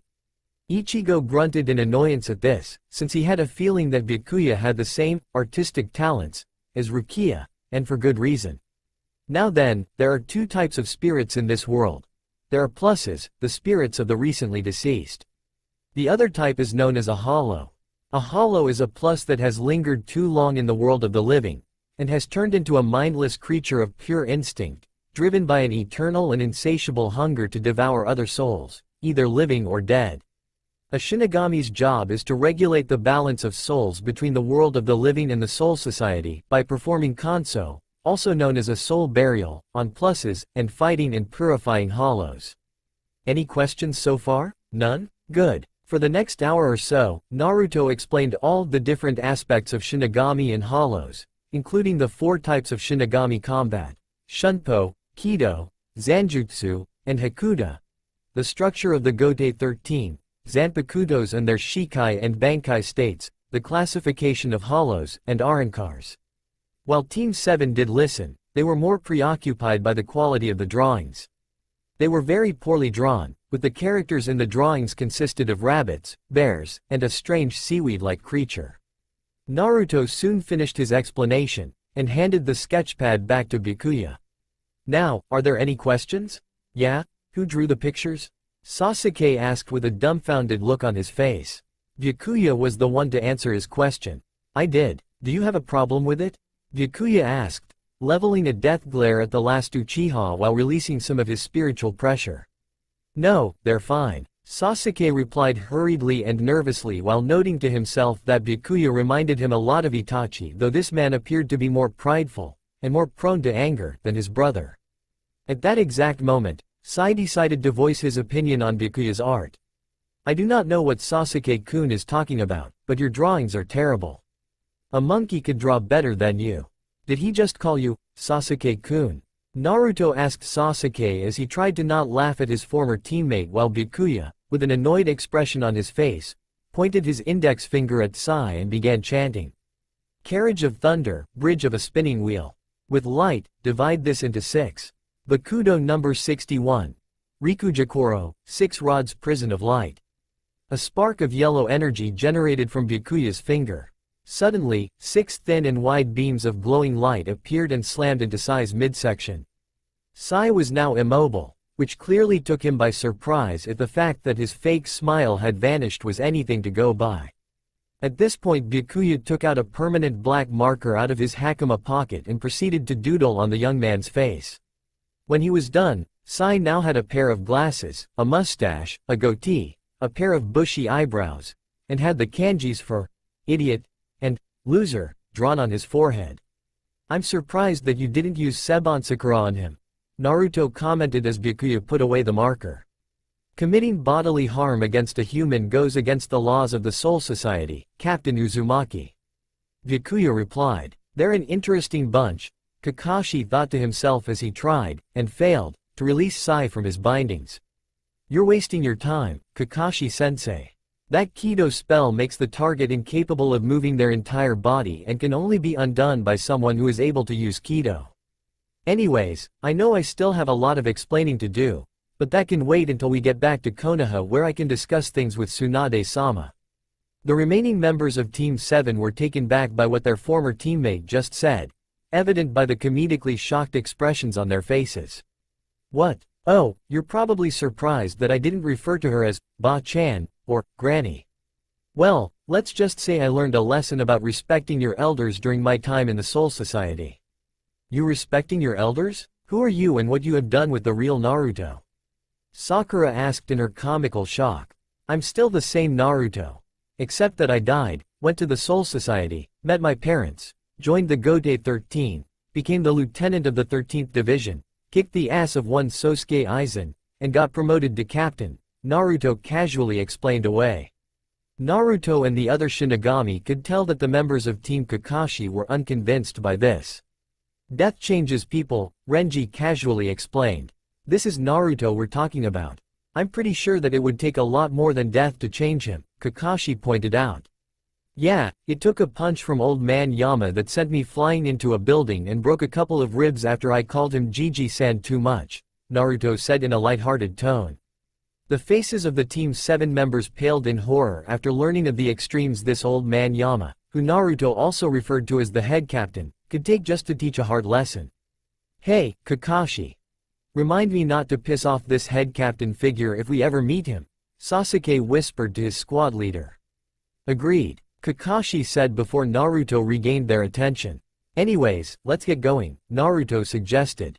Team 7 and the Shinigami set off after Byakuya undid the Kido spell on Sai. About a half hour later, they arrived in Konoha. Naruto noted that it hadn't changed much since his death, with the exception that Tsunade's face was added to the Hokage monument. As they walked through the streets, Naruto noticed that a few people were giving Sasuke ugly looks, which he could relate to. Most of the villagers, however, had focused their attention to Naruto and his Shinigami team, many of them noting how the young Uzumaki looked like the Yondaime reborn, or that Ichigo had a weird hair color, much to the substitute's chagrin. They soon arrived to the Hokage tower without attracting too much attention. When they were a few feet outside of Tsunade's office, Kakashi stopped them. You should probably wait here until we've given our report to Tsunade-sama. I'll give you the signal when you should come in. Alright, Naruto replied reluctantly as he leaned against the wall with his arms crossed. After Naruto and his team waited outside of Tsunade's office for quite before Naruto tried to find a way to pass the time. You guys want to play Jenkin? Naruto asked his fellow Shinigami. The answer he got? Absolute silence. I'll take that as a no. After a few more minutes of waiting, Kakashi opened the door and signaled Naruto and his group to enter the office. Naruto and his group entered the Hokage's office with Naruto going through the door first. He looked at the two people in front of him, Tsunade and Shizune, who were suddenly, and naturally, stunned by what they were now seeing. Tsunade almost dropped the bottle of sake she was holding at the sight of the teenager who had changed her life so drastically. Naruto. Is that really you? Tsunade asked slowly. Naruto responded by nodding and flashing his usual grin, convincing the Sannin that it was indeed him. Tsunade got up from her desk, walked to the Uzumaki before hugging him, much to his surprise. After Tsunade released Naruto, decided another explanation was in order. We should sit down, we have a lot to talk about, Naruto said. Tsunade nodded and motioned for Naruto and his group to sit down as she did the same. After Tsunade asked for Shizune to go prepare some tea for the group, Naruto began his explanation as Team 7 looked on. Tsunade's expression saddened upon hearing that Naruto died on the Sasuke retrieval mission. It looks like my grandfather's damned necklace took another precious person away from me, Tsunade said softly. Naruto simply waved it off. Believe it or not, I actually wasn't wearing the necklace at the time. I was so focused on bringing Sasuke back home that it stayed in my pocket the entire time. So don't beat yourself up over that. Although I'm actually surprised you would still think of me as one of your precious people, Naruto pointed out. You shouldn't be. Especially if you consider the fact that you're the reason that I returned to Konoha and became Hokage, Naruto. Tsunade reminded Naruto as Shizune returned with 5 cups up of tea. Tsunade, Naruto, and the members of his Shinigami team each took a cup. Now, then, I should probably tell you why we're here, Naruto began after he took his first sip. 2 hours later. So let me see if I got the important parts correct. You are now a Shinigami and are in fact one of their leaders who are called captains, Tsunade began. Naruto said with a nod. And you're saying that a rogue Shinigami named Sosuke Aizen has his sights set on Konoha for reasons that are currently unknown. So the man in charge of the Shinigami, this head Captain Yamamoto, sent you and your team on a mission to help protect Konoha from this Aizen and his subordinates. And there's another team of Shinigami is being assembled and will arrive in a few days. Suande, having finished summarizing the situation, looked at the other Shinigami before turning her gaze back to Naruto. Just so you know, the fact that you're the one explaining this to me is the only reason I'm willing to believe this story. She sighs. Anyways, should this stay a secret from the rest of the village? Tsunade asked. Yes. Except for the guys from my graduating class and team guy as well as their senseis, since they'll find out anyways, Naruto answered. Okay, then. But what will you be doing until these Arankars show up? Me and my team will be training to keep our skills sharp, and if I were you Guts I would do the same as well. Especially since the one Kakashi sensei and the others fought right now was a small fry compared to what's coming next. At this point, Khan decided to pop out of Ichigo's sack and took a large gulp of air as he checked his surroundings. His gaze soon fell upon Tsunade, but more specifically, her glorious assets. Tears started to swell in his eyes, despite the fact that it was impossible for him to do so, as he jumped out of the sack. Is this heaven? Khan shouted out as he attempted to glomp Tsunade. However, the only contact that he got from Tsunade was a chakra-enhanced fist to the face, which sent him flying through the roof and out of Konoha. What the hell was that? The blonde Sannin yelled out as everyone else looked on at the scene. That was a mod soul, and a lecherous one at that. Naruto calmly replied as he walked towards the office's exit. Contact us if you need to discuss something. It has been a pleasure to meet you, Tsunade Dono, Byakuya said rather politely as he followed his fellow captain. What Captain Kuchiki said, Renji said as he followed suit. Well, see you around Granny. Ichigo said as he left for the exit. However, he was stopped in his tracks as he felt a massive amount of killing intent directed at him. Naruto facepalmed at what Ichigo said. What did you call me, brat? Tsunade asked as a vein popped up on her forehead. I said I called you Granny. According to Naruto, you use a transformation jutsu to hide your real age, which I'm guessing is around the 50s, which makes you old.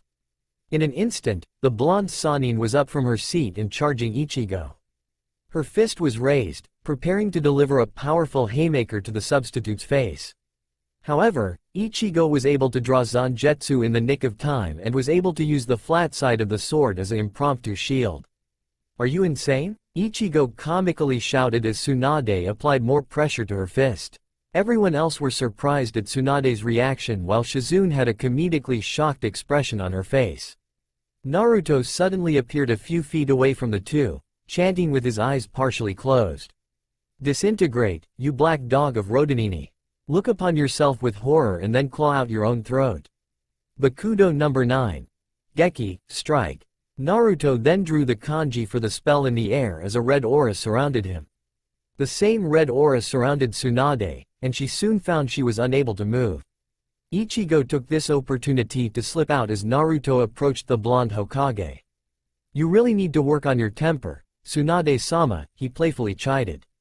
Let me ask you something, Naruto. What's to stop me from beating you to within an inch of your life once you release me? I can always evade you with my shunpo, and, more importantly, I have a job to do. Besides, do you really want to take your chances with the Arankars when Konoha is at stake? After a few seconds passed without a reply from Tsunade, Naruto released the Kido restraining the Sannin before he and his team Flash stepped out of the building. A few minutes after Flash stepping away, Naruto Flash stepped back onto Tsunade's office. I forgot to ask, Tsunade-sama. Could you give me and my team a place to stay while we're here? He asked the Hokage. Suande opened a drawer in her desk and, after a few seconds, pulled out a key which she gave to Naruto. There's a condo across from the dango shop which is opened by that key. It should be large enough for the 4 of you, Tsunade said. Thank you. Oh, and before I forget, Nawaki and Kato-san send their regards, Naruto said in a nonchalant manner before flash-stepping away, leaving behind a stunned Suande. Raikage's office, Kumogakure, Lightning Country, Shinobi World. Meanwhile, the Yondaime Raikage of Kumogakure, was currently under a tremendous amount of stress. He was now dealing with the threat of the Akatsuki. They were supposedly after their two Jinchuriki, Yugito Ni and Killer Bee, the Jinchurikis of the Nibi no Neko and the Hachibi no Ushi-oni, respectively. A was currently filling out paperwork with one hand while lifting a large barbell with the other. He suddenly put the barbell down and pressed a button on his intercom. "Mabui, please get me one of those rubber stress balls." "As you wish, Raikage-sama," a feminine voice replied at the other end of the line. Suddenly, something small crashed into his roof and onto his office floor, landing right next to him. Picked up the object, which appeared to be a stuffed lion plushie. "Cancel that last order," said as he returned to filing out forms while periodically squeezing the lion plushie with his other hand. Zanpakuto Review, Yuki no Kesho. Hello, I am Naruto Namikaze Uzumaki, and I will be serving as your host for Zanpakuto Review, Naruto said as he stood in front of a large television screen with a metal telescopic pointer in hand. Next to him was Haku Yuki, the lieutenant of the Gotei 13's 2nd Division, and corps commander of the Onmitsukido. Today we will be reviewing Haku-san's Zanpakuto, Yuki no Kesho, Snow Crystal. Yuki no Kesho is a very powerful ice-type Zanpakuto, which reflects Haku-san's possession of the ice-release Kekkai Genkei in his previous life.